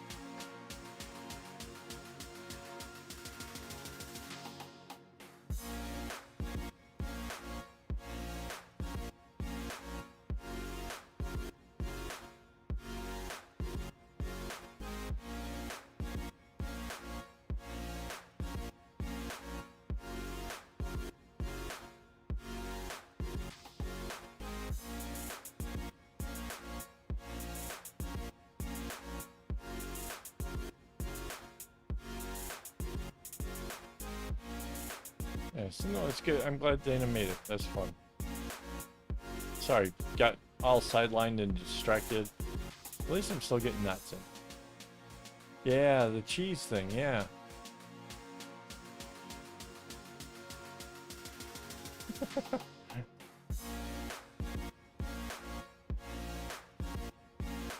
Cool.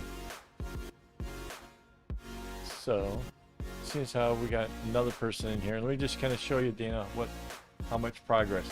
This is from earlier today. I pulled it off the easel here and shot this. We switched over to the round table. We didn't need such a big table in our dining area anymore, and the other table had a crack in it, so kind of weird because my project is actually too big for just this table. Wow, 21 degrees Fahrenheit, really? That seems balmy compared to some of the people talking about how cold it is. Yeah, that's not too bad. Oh, thank you. So yeah, that's it's hard to tell when you only see is this much, like how big the thing really is. So yeah, it's yeah, when you see it like this kind of changes the perception of what it is.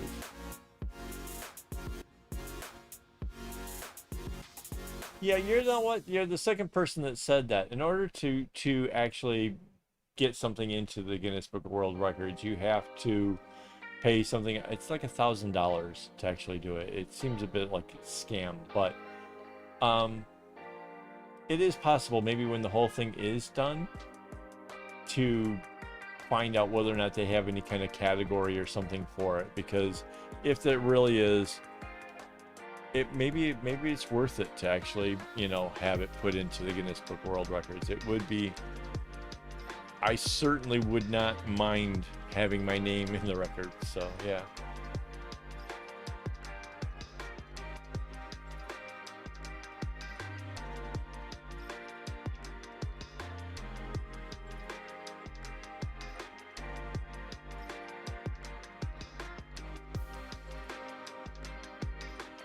Yeah, it's about 140 cm wide, which is about 4.5 foot.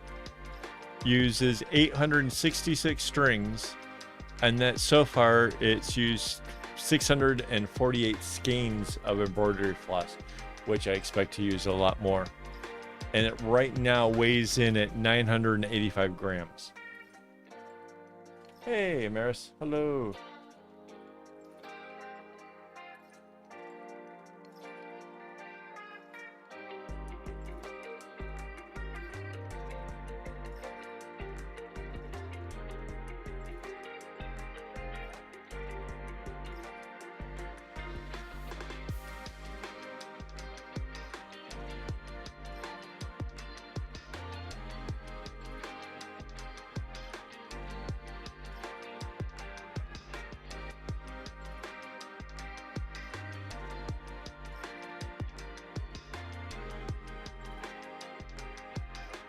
Oh no, that's unfortunate.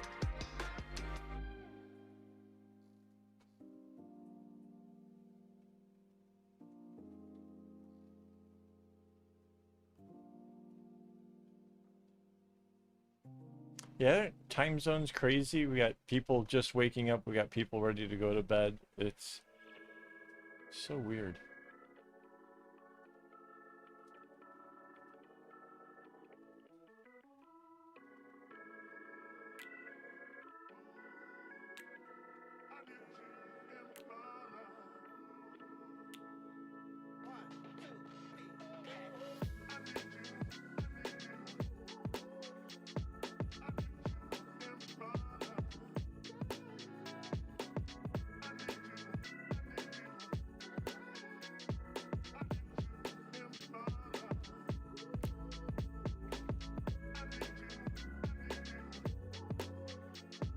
Yeah, even when we know it's coming, it's still, you know, it's still a shock. So yeah. -8. Ooh.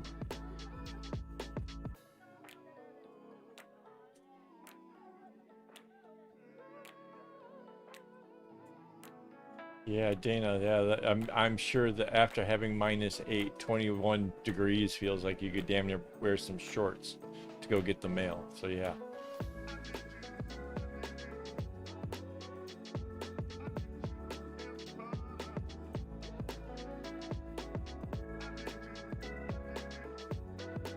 Yeah.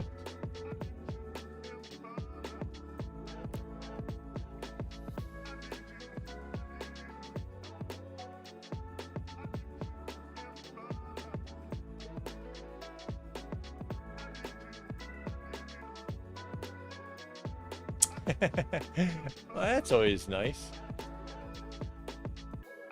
Finding embroidery floss, that's way good.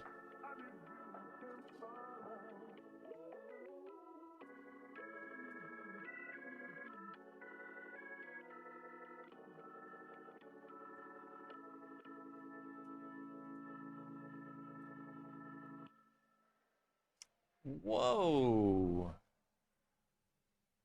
Whoa. Yeah, minus 22. That's where you'll know whether or not your winter gear is up to snuff.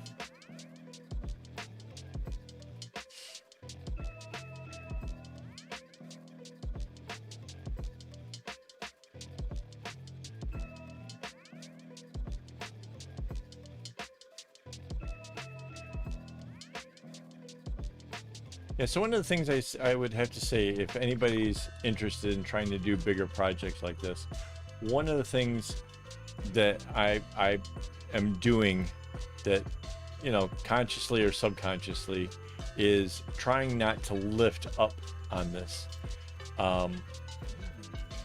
If you can kind of keep the work down near the board itself and don't raise up, don't lift it towards you, it will make a big difference. Basically,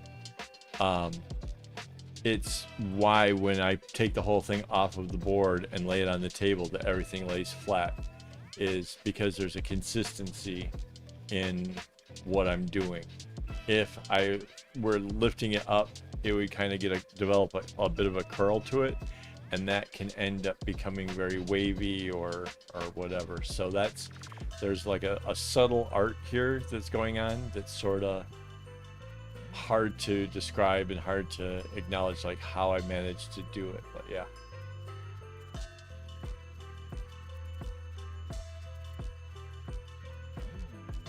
Yes. The mandala flowers can make, yeah, it kind of has like holes in it, and that would be like at the bottom of where the bag is. But I have seen some where they like didn't get too crazy with it, and it ends up being like a little bag, like you would maybe hang from around your neck, or like, you know, keep like small stones and or dice or something in. So those are kind of cute.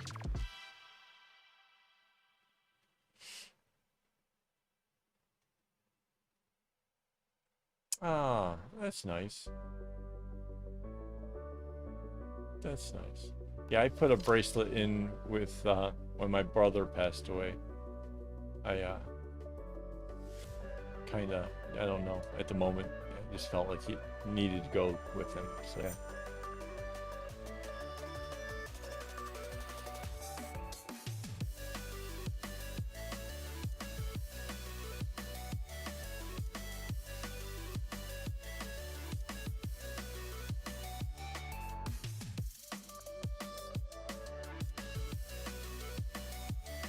So the drawstring ones, okay, they're cool, but after a while, the knots that actually help make the drawstring part of it work won't hold as well. Like no matter how tight you make that part, right?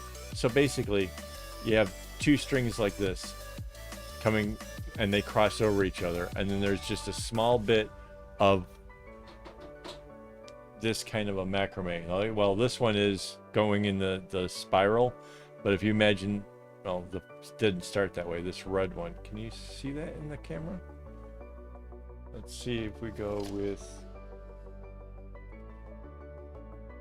it's got basically this kind of macrame going over top of it. And the problem is as you work it back and forth to open it up and take it off and then pull it to do it tight, the strings that make up, let's go back to this camera, the strings here kind of get worn, more and more worn, and eventually it gets looser and looser till the bracelet does not want to stay on as long. And there's kind of, it may last for a while, and it's nice that you can take it on and off and stuff. If you go back into my bracelet videos, I did one where I put it on leather with a snap. Now that will definitely last a lot longer, and you won't have that problem with it. And now's probably, now that we're talking about something like big like that, let's get a piece of paper here. So, okay. Somebody was talking about doing a watch band, and my problem with a watch band is the watches come down like this, right? And then there's a pin that comes across right here that actually the band goes to. And right here towards the middle is this little thing, right?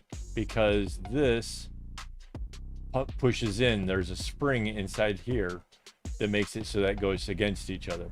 So now as you put all your strings coming across here, no matter how tightly you put your strings onto this, every time it goes over that little bump right there, it wears out that piece of string, because this edge, though it's not sharp to your fingers, is sharp to the string, right? And you have, when you, even if you do the lark's head where the string kind of comes over and around, terrible drawing, but like that, it cuts into this.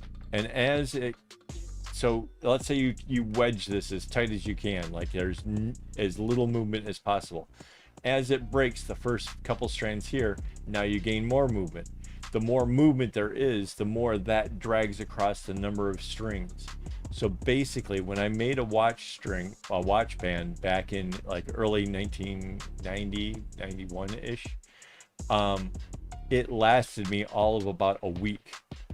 The only way to get around this problem is to find a watch band where this part here comes swinging down in a nice big circle-ish motion and does not have the pin. It just is what it is. Wasn't the clip that held it up there? Where's the clip go? So yeah, some of these nifty things, you know, people have been asking me to like do a tutorial, show them how to make these things.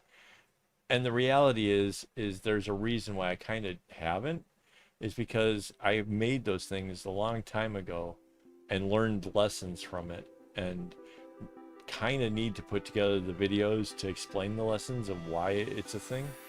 But here I am live, and you know, there you go. Insights.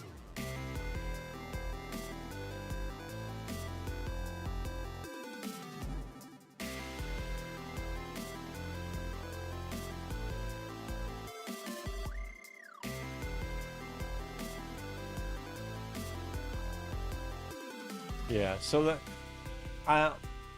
somewhere, hang on.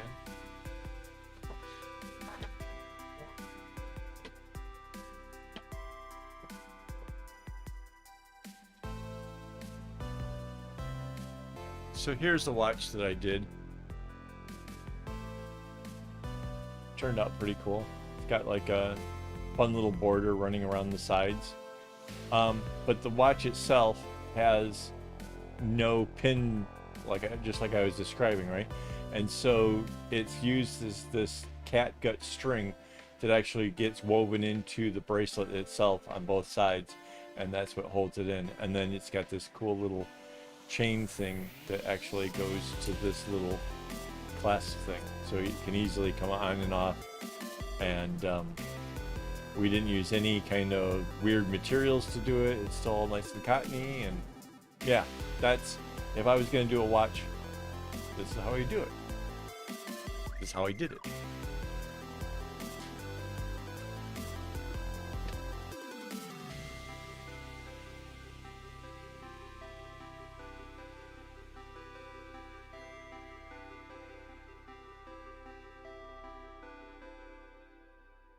Yeah, it doesn't matter like where the pin goes. It's more about what the pin does. And okay, so if you're a comic book fan, think of the way that it wears out is much like the Flash being frozen in a block of ice cubes, right? In the comic book, he got however it happened, he ended up in the ice cube and he couldn't move, but then he just started vibrating until that gave him a little bit of space. As that, he vibrated more until it got more space and more space, and the more space he had, the more damage he could do. It's the same principle. So yeah.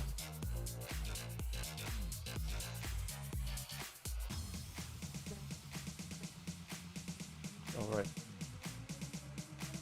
So before we go any further here, let me just remind everybody, the secret word game is still going on. I haven't given away any hints to what the secret word is. But if you manage to say the word in the chat, you get to win these 3 bracelets. Well, 2 bracelets and a keychain or a bag tag, whatever that is. It's up to you as to what you want to use it for. Personally, I think it would look cool hanging off my backpack, but yeah, that one's up to you guys. Anyways, managed to say the secret word, and maybe tonight. It's been a couple weeks. Let's give you guys a hint. It's related somehow to my videos. Last time I think Amaris was trying to use words from the website and did not find the word. It's from my YouTube channel, so let the games begin.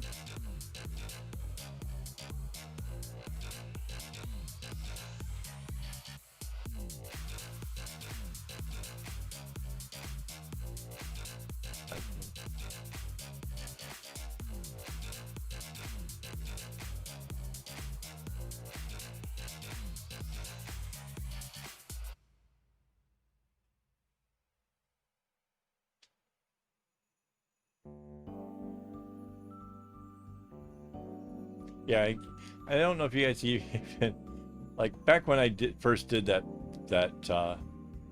watch strap.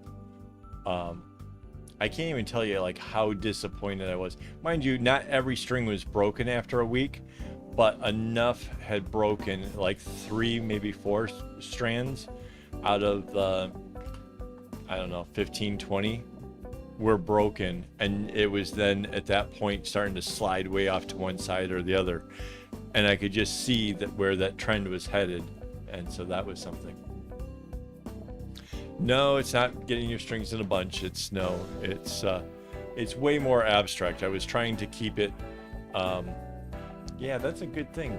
I should mention subscribe, but no, it's not subscribe. That's a good word. I should have.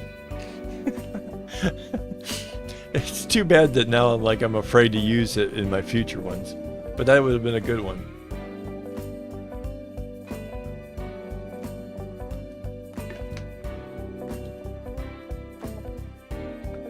Right.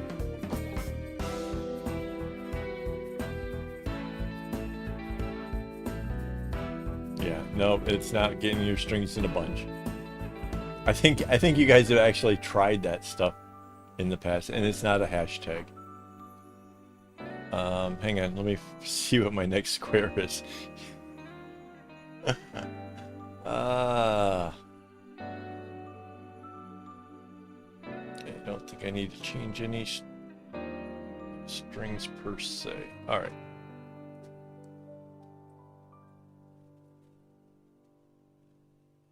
Yeah, that's quite possible.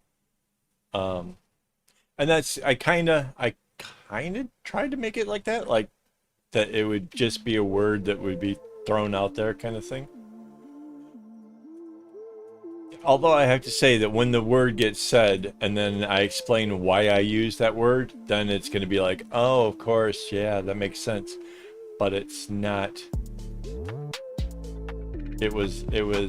I didn't make it easy.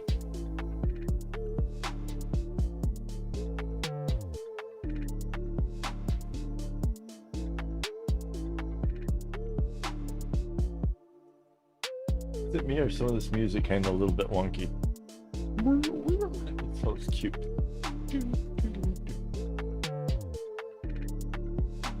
Right.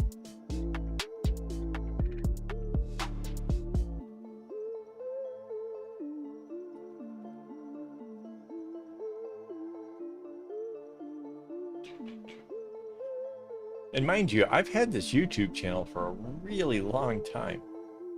But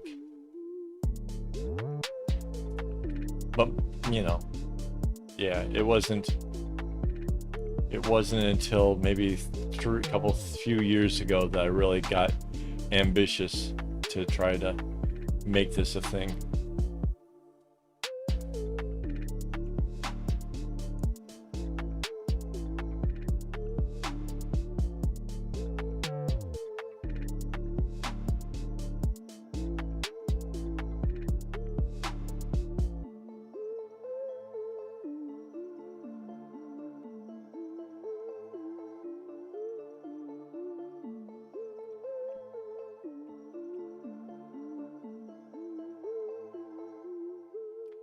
Yeah, I'm not really sure if you could.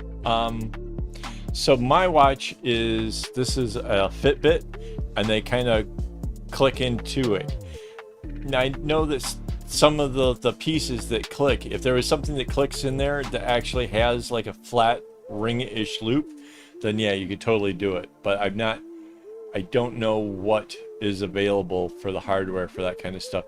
And unfortunately, I don't think there's a whole lot of places that sell the hardware to make stuff. Like, you'd actually have to buy somebody else's watch strap and then tear it apart to make a new one. So it's maybe possible, but it may be rather pricey. It would yeah, I don't know how the Apple Watch works. Because again, you could do it where where I sewed it onto leather. I'm not sure. I can't remember. I don't know what the video title was, but I did a bracelet for our helper here, the one that helps to look after Dad, and it's basically I sewed a bracelet into leather, so that would be probably a better thing for a watch thing.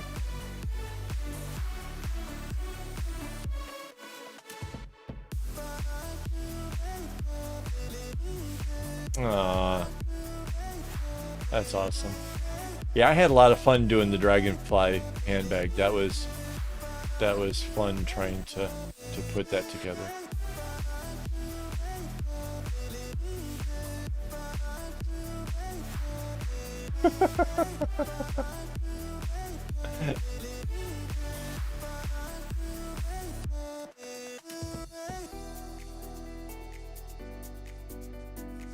Oh my God, you guys remember that? The first one of the giveaways was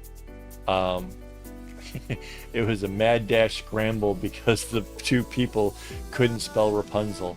That had to be the funniest shit ever. Because I'm like, oh, is that I'm waiting for the bot to say something. My wife is over here just dying because she knows why the bot isn't saying anything. Oh my God, that had me on the edge of my seat.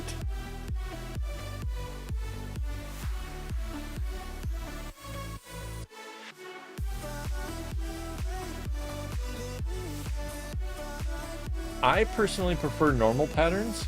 Alpha feels a little bit like cheating, but I have played around with the alphas a little bit. I made a bag just for something fun, but no, I think I like the whole complexity of the normal patterns, to be honest. There's something about trying to create something complex out of the limitations of only having 4 knots. With an alpha, you can pretty much put a dot anywhere you want it.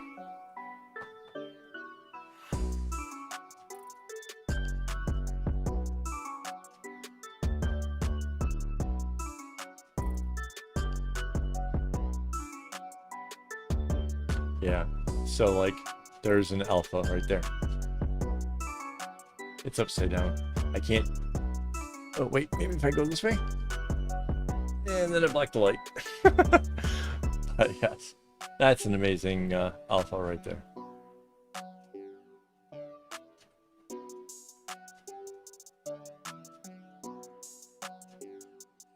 Get stressed making the normal ones? Why would that be? Is it afraid of making mistakes or something, or?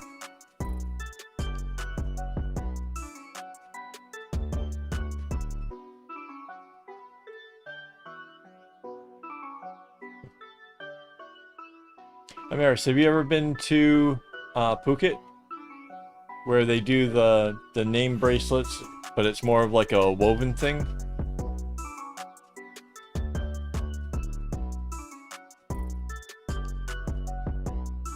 There's a certain kind of bracelet that you can get in Phuket, or Thailand in general, maybe. They wind the string. There's a whole bunch of strings coming this direction, and they're just kind of wind the string around it and then weave through a few things and kind of pull it down. They go really quickly, and they're pretty impressive. They're kind of fun.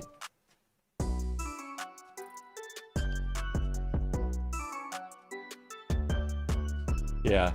So when it comes to that kind of stuff, you don't want to mess with a pattern or whatever. That's just practice. That's, you know, once you find a kind of a pattern that you enjoy, something that you like, something maybe even simple.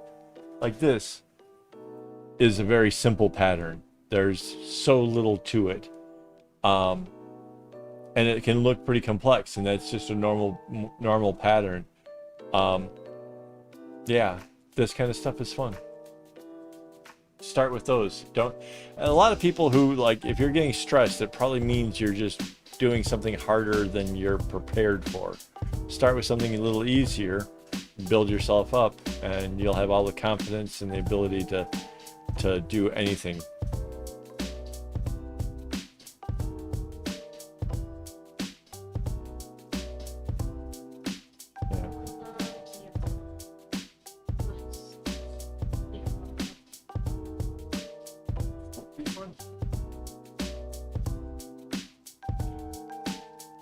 So here's one where I actually put in high score and all this, and this is doing it normal. The trick that what made this thing possible is all of the dark colors coming this direction and all of the light colors coming this direction. And because it's a cylinder, it goes on indefinitely. There's no bouncing it off the side, which is the usual problem of when you're making a bracelet like this, is that when it gets to the edge, then the other color wants to come across. So if you're looking for a fun, easy way to put words or other stuff in it, oh yeah, same is true. Not gonna pull all this stuff out. So this is a can that I did, and it has the same principles. The reds are coming in this direction, and the green is going in the other. And it's got a little rewind, stop, play, pause, and fast forward in it. So yeah.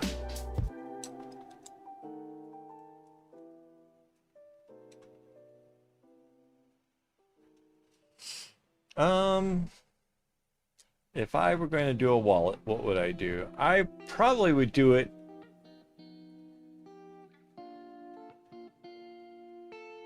I would probably make a flat piece, like a bracelet, like a big old bracelet, and then possibly like use leather or something with it. I think the problem with wallets, especially if you're talking about for a guy, is we're pretty hard on them, and they get worn out even when it's like serious things like leather or like nylon ones don't even really last very long. So yeah, you kind of maybe want to stitch it to leather or something like that, I would think.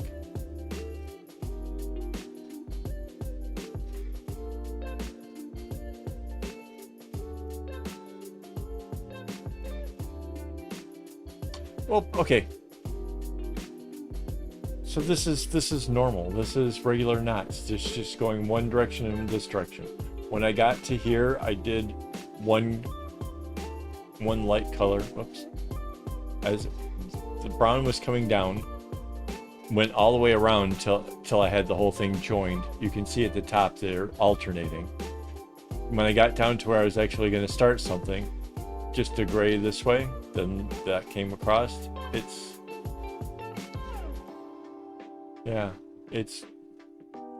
normal. It's just a little bit wonky. That's why it goes off on a diagonal. But yeah, I think it's fun. It holds this. Wonder if there's still a charge on it. Where's the button? Oh yeah, it's got a charge. So yeah, it's for lighting up projects, or it actually can change the the colors to it and stuff. Oops.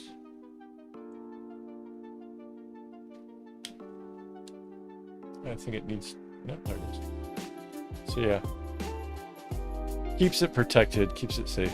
I should probably put this on the charger again soon.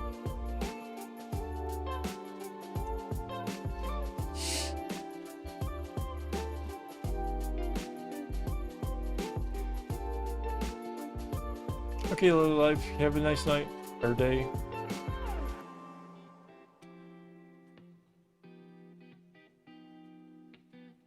I like the little hearts.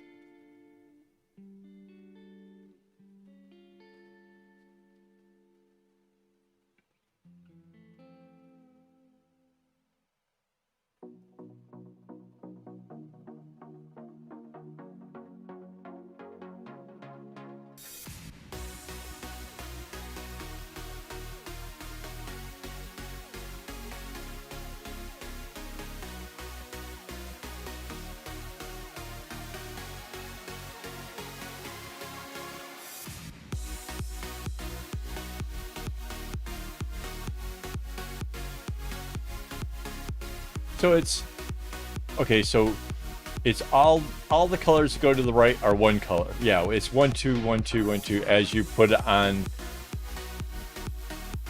At the top there's a string going this way, and I just put on black, white, black, white, black, white, black, white. All the blacks are going to go to the right, all the whites are going to go to the left.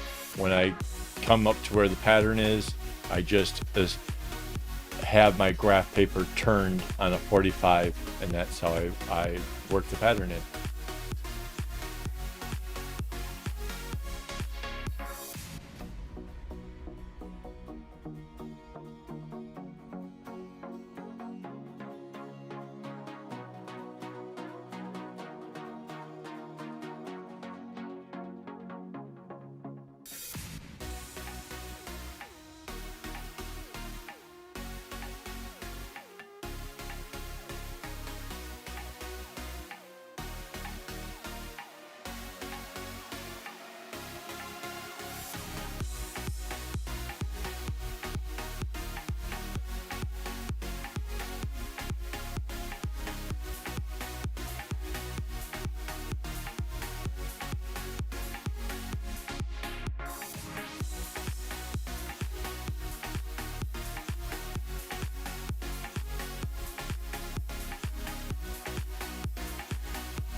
Kind of fun music tonight, I gotta say. I'm kind of enjoying the background sounds here.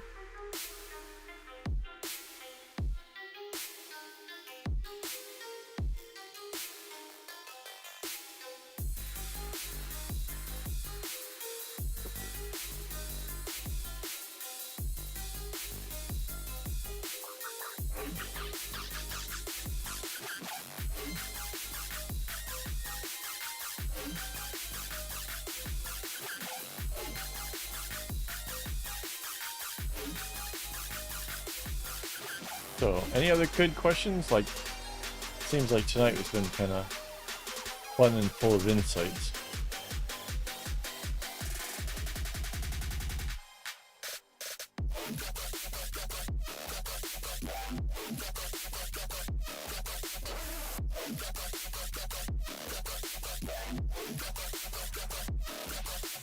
I do kind of think that I like the fact that I gave the hint for the game here as opposed to like Instagram or whatever, because it's the people who were watching the videos who deserve the better chance to win. So I like that.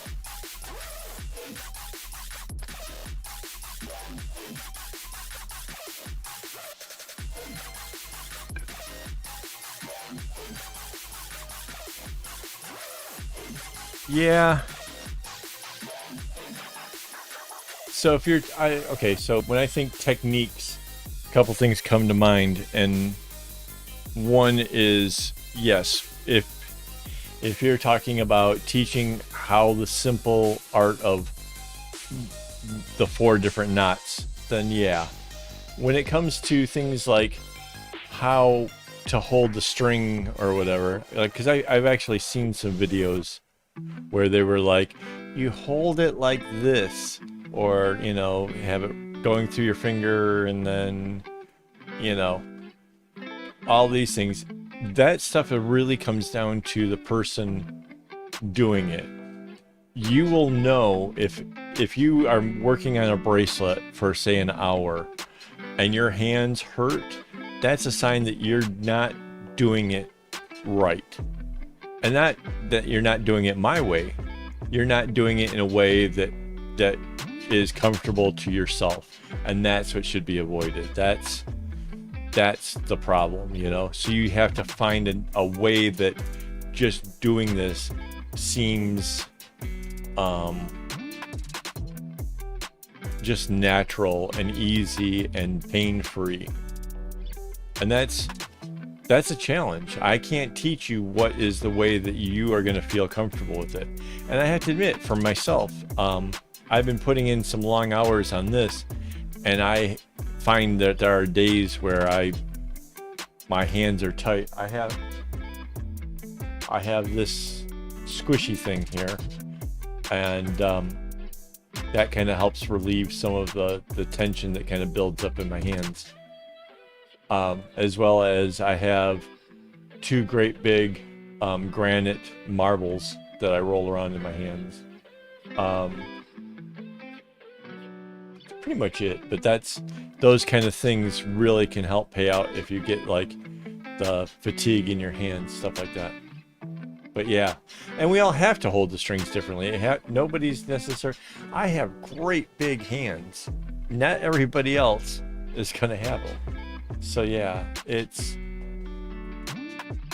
I kind of, that's why you don't, I'm not gonna call out names of people who have like these technique type videos, but I really do think that everybody has to develop their own, how they feel best at doing it. Now, me personally, you can watch and kind of see how I'm doing it, and maybe there might be some kind of payout for you there, but it might also seem crippling pain, because, you know, if it's not your style, it's not your style. And I just realized that's so punny. Not your style. It's so cute.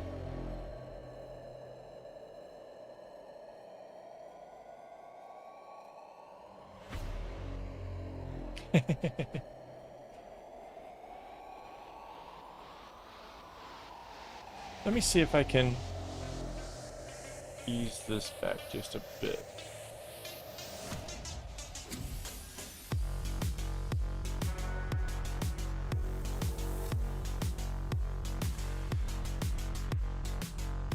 All right, so you can kind of see how I do it. Again, for me, a lot of my movements are about rhythm and efficiency.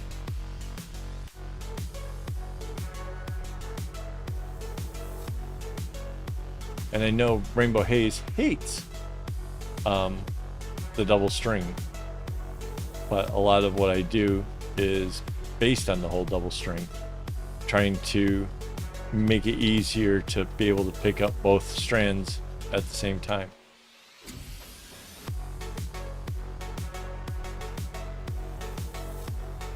And you can see they kind of do group together rather nicely. And there's not a lot of thought given to this. I'm practically a machine at this point. It's just, whoops, almost went straight there.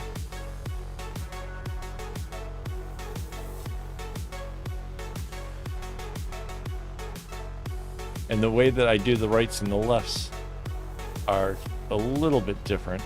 I use my right hand to keep all the strings that I'm not tying anything to off to the side.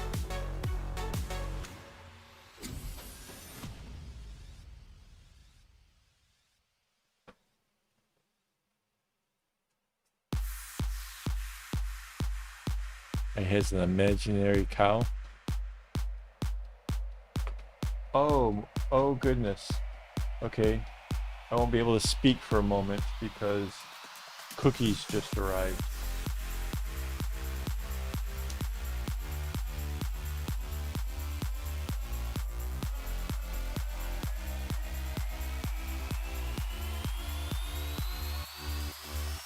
So that was a gift from Mandy's uncle, I think. These were from her boss. That's right. He gets the better ones. So yeah. Yum.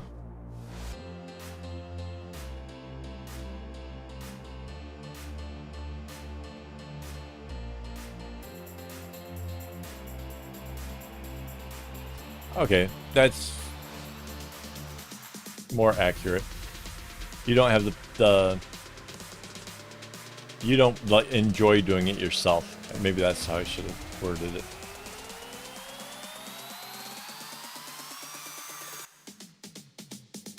You'd be surprised. It's really not that much more difficult after you get used to it. And I'm used to it. I'm like,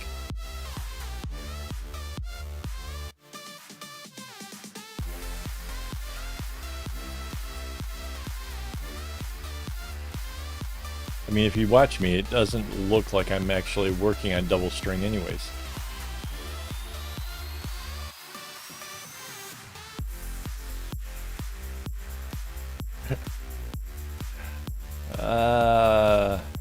I could see this would be a pretty good joke, but then I would be milking it. Let's see, what is the next one? This yellow is really, really short. Hang on.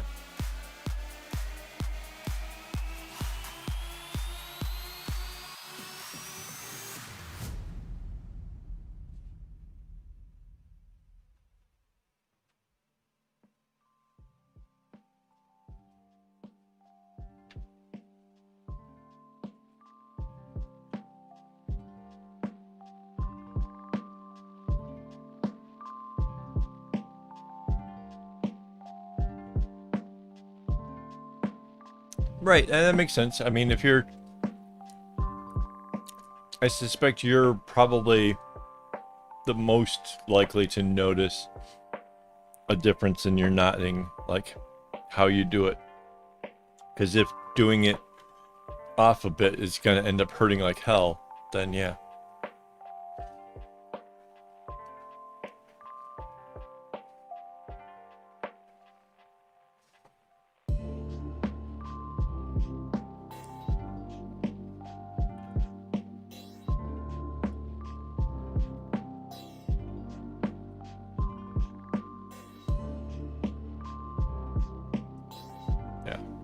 So let's see if I can kind of slow mine down here. So I kind of grab onto it, and then this finger is what helps to guide my tension. That one, right?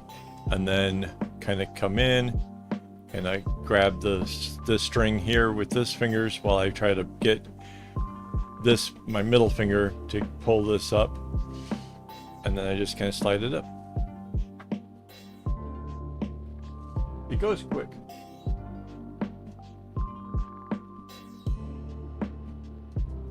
Ooh. Chocolate covered pretzel. Yum.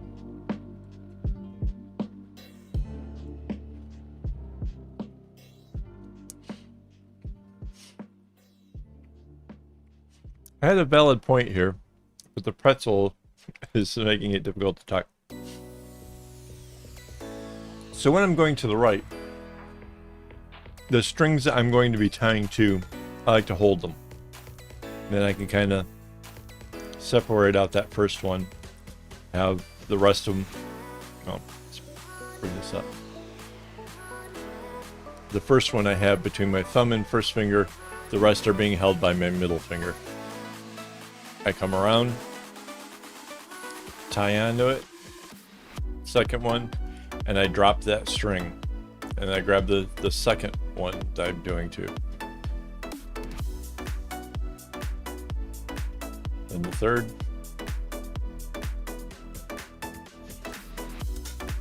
and the fourth.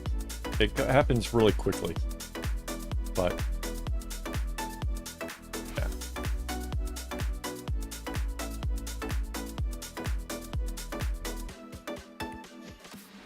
Yes, I watched the Squid Game. Wait, oh, Marvel's, yeah, okay.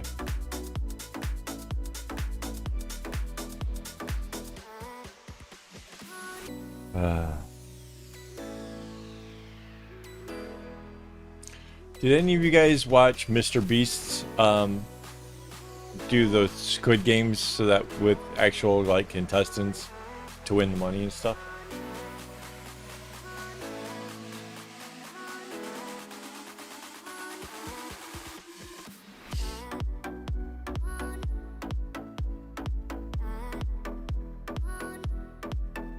Is that XD supposed to be the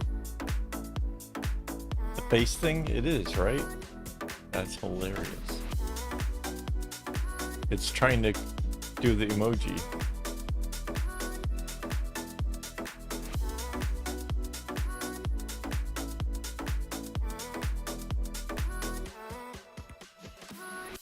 What else is good?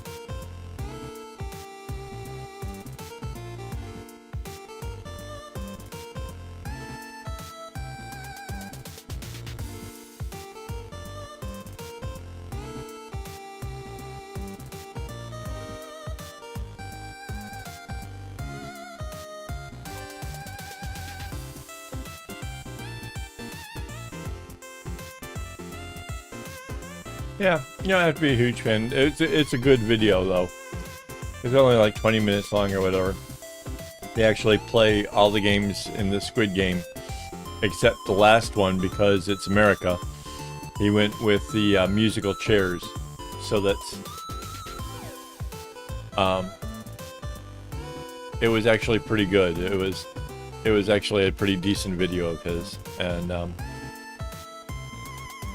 I don't watch a lot of his videos. Well, I watch some, but that one was particularly good. That was fun.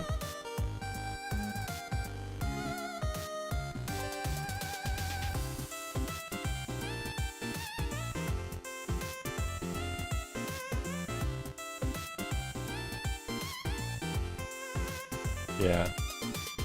Mr. Beast is a young man out of, I think, it's either North Carolina or South Carolina, and he likes to do a lot of giveaways with the money that he makes off of YouTube, and sometimes some of these giveaways are rather extravagant. He bought out an entire grocery store to stock the food banks of the local charity things, you know, just as a, and because he makes it in a format like a YouTube video, it helps pay for the next big thing that he does. So yeah.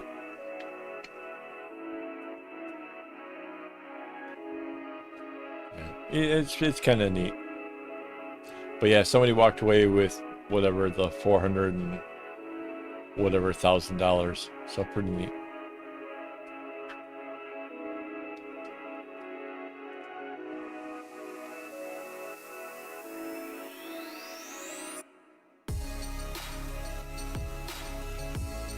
Oh, these ones are squishy. It's like crunchy.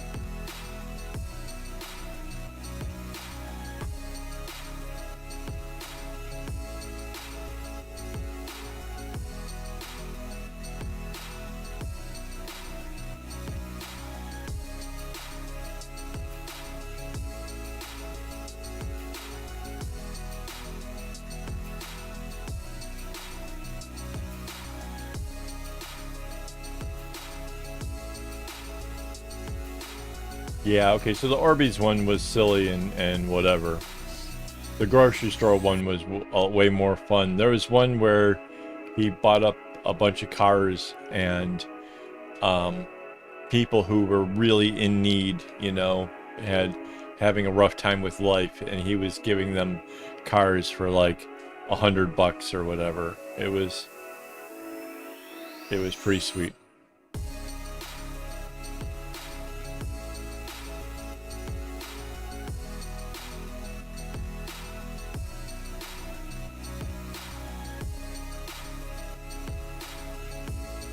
Yeah, so a little bit of it has to be for the clicks, but then the clicks are what pays for doing the charity. So there is a bit of cringe to it, but at the same time, that whole whatever drives the machine that helps him to doing it. Yeah, but he makes the money from the YouTube. Like, if he was just a rich man, then he could just go do philanthropy, you know. But he's not. He's just a young kid who's making a shitload of money from YouTube by plastering more things on YouTube. That's what affords him the ability to do the charitable things. It's sort of a, yeah.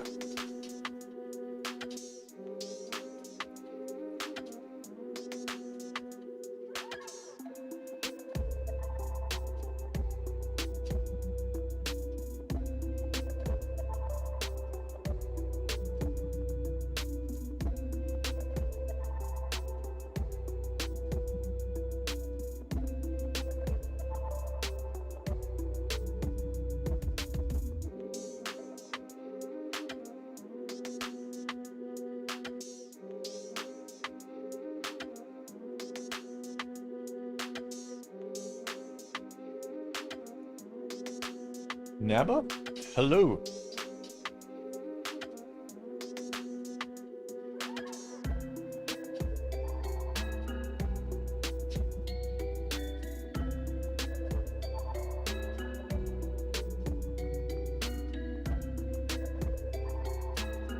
Yeah, Mr. Beast. Yeah, that's who we were talking about. Yeah. Hey, Riley. Good morning. Yeah, it really is coming along. Here, let's show you the video I actually did today, because I realized the stuff I took that ended up on Instagram was done in portrait, and I needed the landscape for here. So this is, yeah, this is it. And then yeah, the top kind of curls over a bit, but other than that, it really lays really nice and flat. And then see, there's this one where you get an idea of like how long some of the strings are. It really, sitting on my desk, it's monstrous. It really is. And like, here's like a downward shot, like similar to what I did on Instagram. Of course, I couldn't fit it all on one image. It wouldn't let me go wide, so that's why it's like a 2 thing.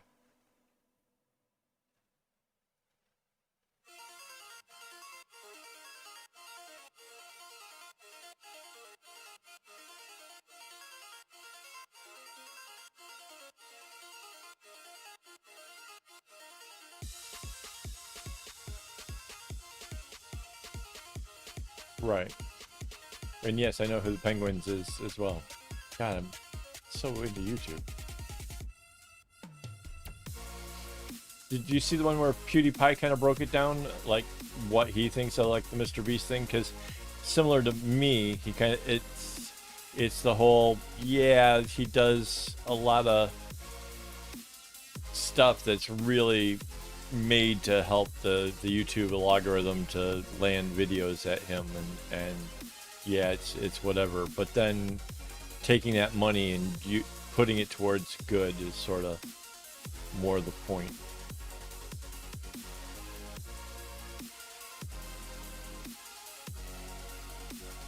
Yeah, but if every video was just the same, like just showing how he helps somebody or whatever, I think the channel wouldn't get his kind of numbers. He wouldn't be able to land the sponsorships and the deals and stuff that he gets.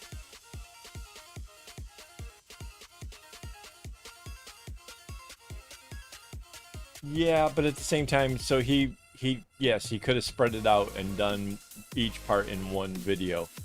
But I think if you looked at the kind of numbers that he got, like how many views he got for like within the first day or the first whatever, that really played well with YouTube. And he really sunk a lot of money. I think I saw somewhere that he sunk a few $100,000 just in making up the sets to be able to pull that video off. So on top of like there being winners and money to go towards charitable events, there was some employment involved with people actually building those sets. So I thought that was pretty neat. Right. I learned of Mr. Beast through what's the guy that got with Dan Brown, the boy in a band, and the other guy that does the animations from Life is Fun. He ended up being in a paintball thing to win $50,000 that Mr. Beast had put on, and I can't think what the animation guy is, but that's how I learned about Mr. Beast, was that there was a paintball gun challenge thing, and that yeah.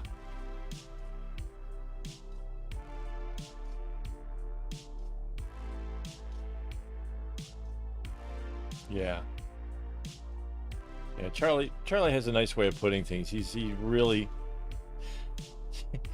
he's like me when when the cameras aren't rolling, like the swearing a bit more and stuff.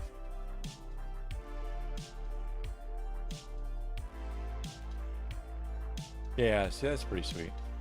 Again though, the sweet videos where they're humbling and whatever don't get nearly the views, and don't, if that's your sole source of income, it's going to be hard to continue on and continue doing charitable things.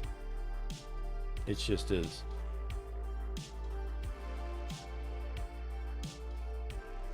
And for all the money, PewDiePie does not give out nearly anything in comparison. So there's some people that have all the views and have a ton of money and don't do anything with it. And he's not necessarily everybody's palate. I totally get that. I'm not even sure what his target market necessarily even is, other than he does certainly get a lot of views. And I've often thought it'd be nice to know how to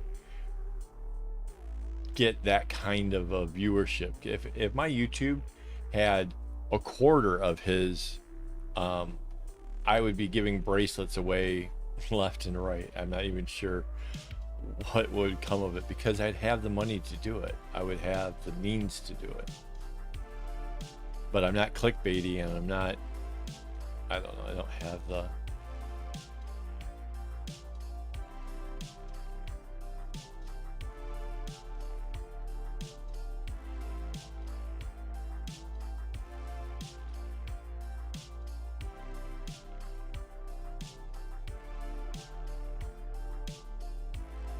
Yeah, that he does. That he does. That's true.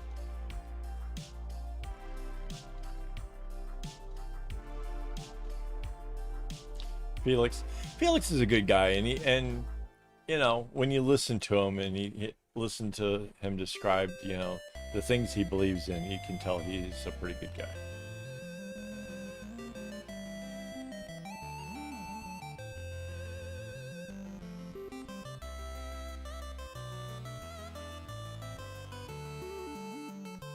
Yeah, I'm kind of hoping that I can get up to the 4,000 hours, so that way of watch time in a year, so that way I can get to where I can have that part, the membership thing, and have, or the super chat where, you know, like, people make a donation, because that's, if I could, like, again, if I could turn this into where I was actually earning a bit more, um, there's a lot of things I would like to be able to do.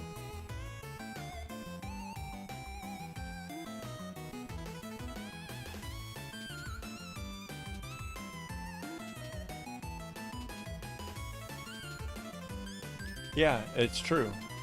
It, if you actually see what like garnishes the most views on TikTok, half of that stuff is the most obnoxious stuff I've ever seen in my life. Yeah. And I'm not winning extra things because I'm cute. Like, you know, there's some YouTubers just because they're pretty or whatever, they get, you know, a boatload of followers, so I don't have that going for me. Yeah.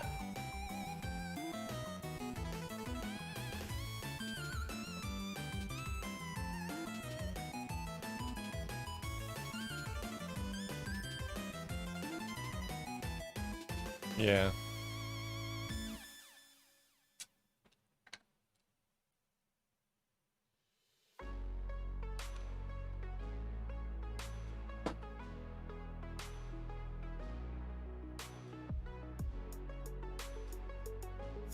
Ah, heck yeah.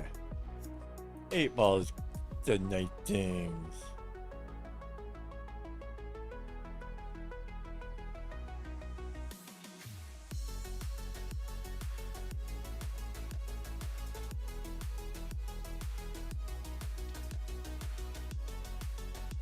Yeah. I'm fortunate because most of my TikTok I get through Reddit, you know, which kind of screens out some of the nonsense and kind of, if it's funny enough to make it up into some of the Reddit posts, then I see it. But even some of that is really cringe.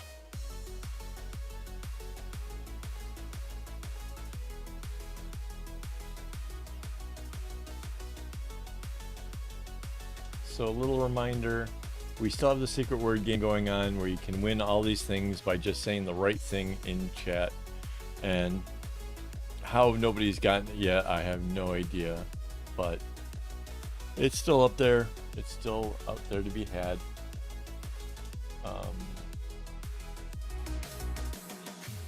Yeah. Yeah, the bot's been kind of kind, especially to me today. So hey.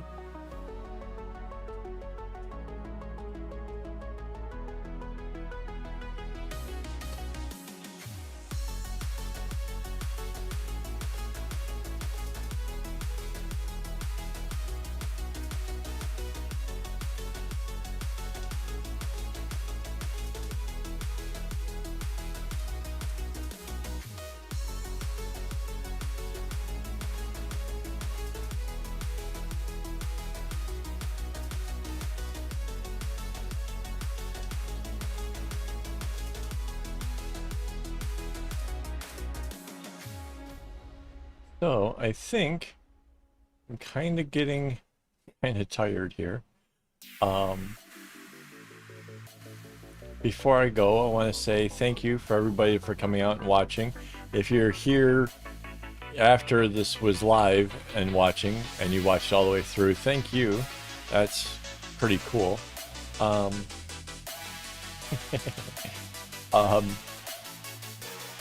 Yeah, I really appreciate everybody. Like this has turned out to be a pretty decent night tonight. A lot of views and stuff. So that's awesome. I really do appreciate it. I want to give a special shout out and thanks to all my Patreon supporters. You guys are the best. I really do appreciate it. If you haven't already, you should maybe come over and take a look and see whether or not you could, you know, $5, you get to be part of the giveaways and the behind the scenes stuff, be able to help choose what some of the future videos and things will be even. So that would be really cool. Other ways you could do to help are simple. You could watch old videos of mine. You could yeah, put on a playlist, let it play while you're crafting. That would be awesome. If we can get, like I said, we can get to the 4,000 hours this year, or just you know, whenever, once we get to 4,000 view hours in a year period, it will open the door for some other cool things to be able to happen, and I would really like that. So yeah, watch, share my videos. That would be cool too. You know, maybe you got some friends that maybe are thinking about doing bracelets or whatever. There's a lot of content back there. There's about doubling. There's about just all kinds of stuff. So yeah, just, you know, yeah. And I am going to I'm gonna call it a night here. I am toast, and I'm starting to kind of feel it in my neck from just being so focused at one thing for so long. So yeah, if you guys have any questions, you're free to make comments. If you're my Patreon people, you want to hang out and chat, give me a heads up. And I now have the Google meeting thing, so we can link through that and make that happen. So again, thanks for everybody for coming out tonight. It's been a blast. All right, and don't get your strings in a bunch.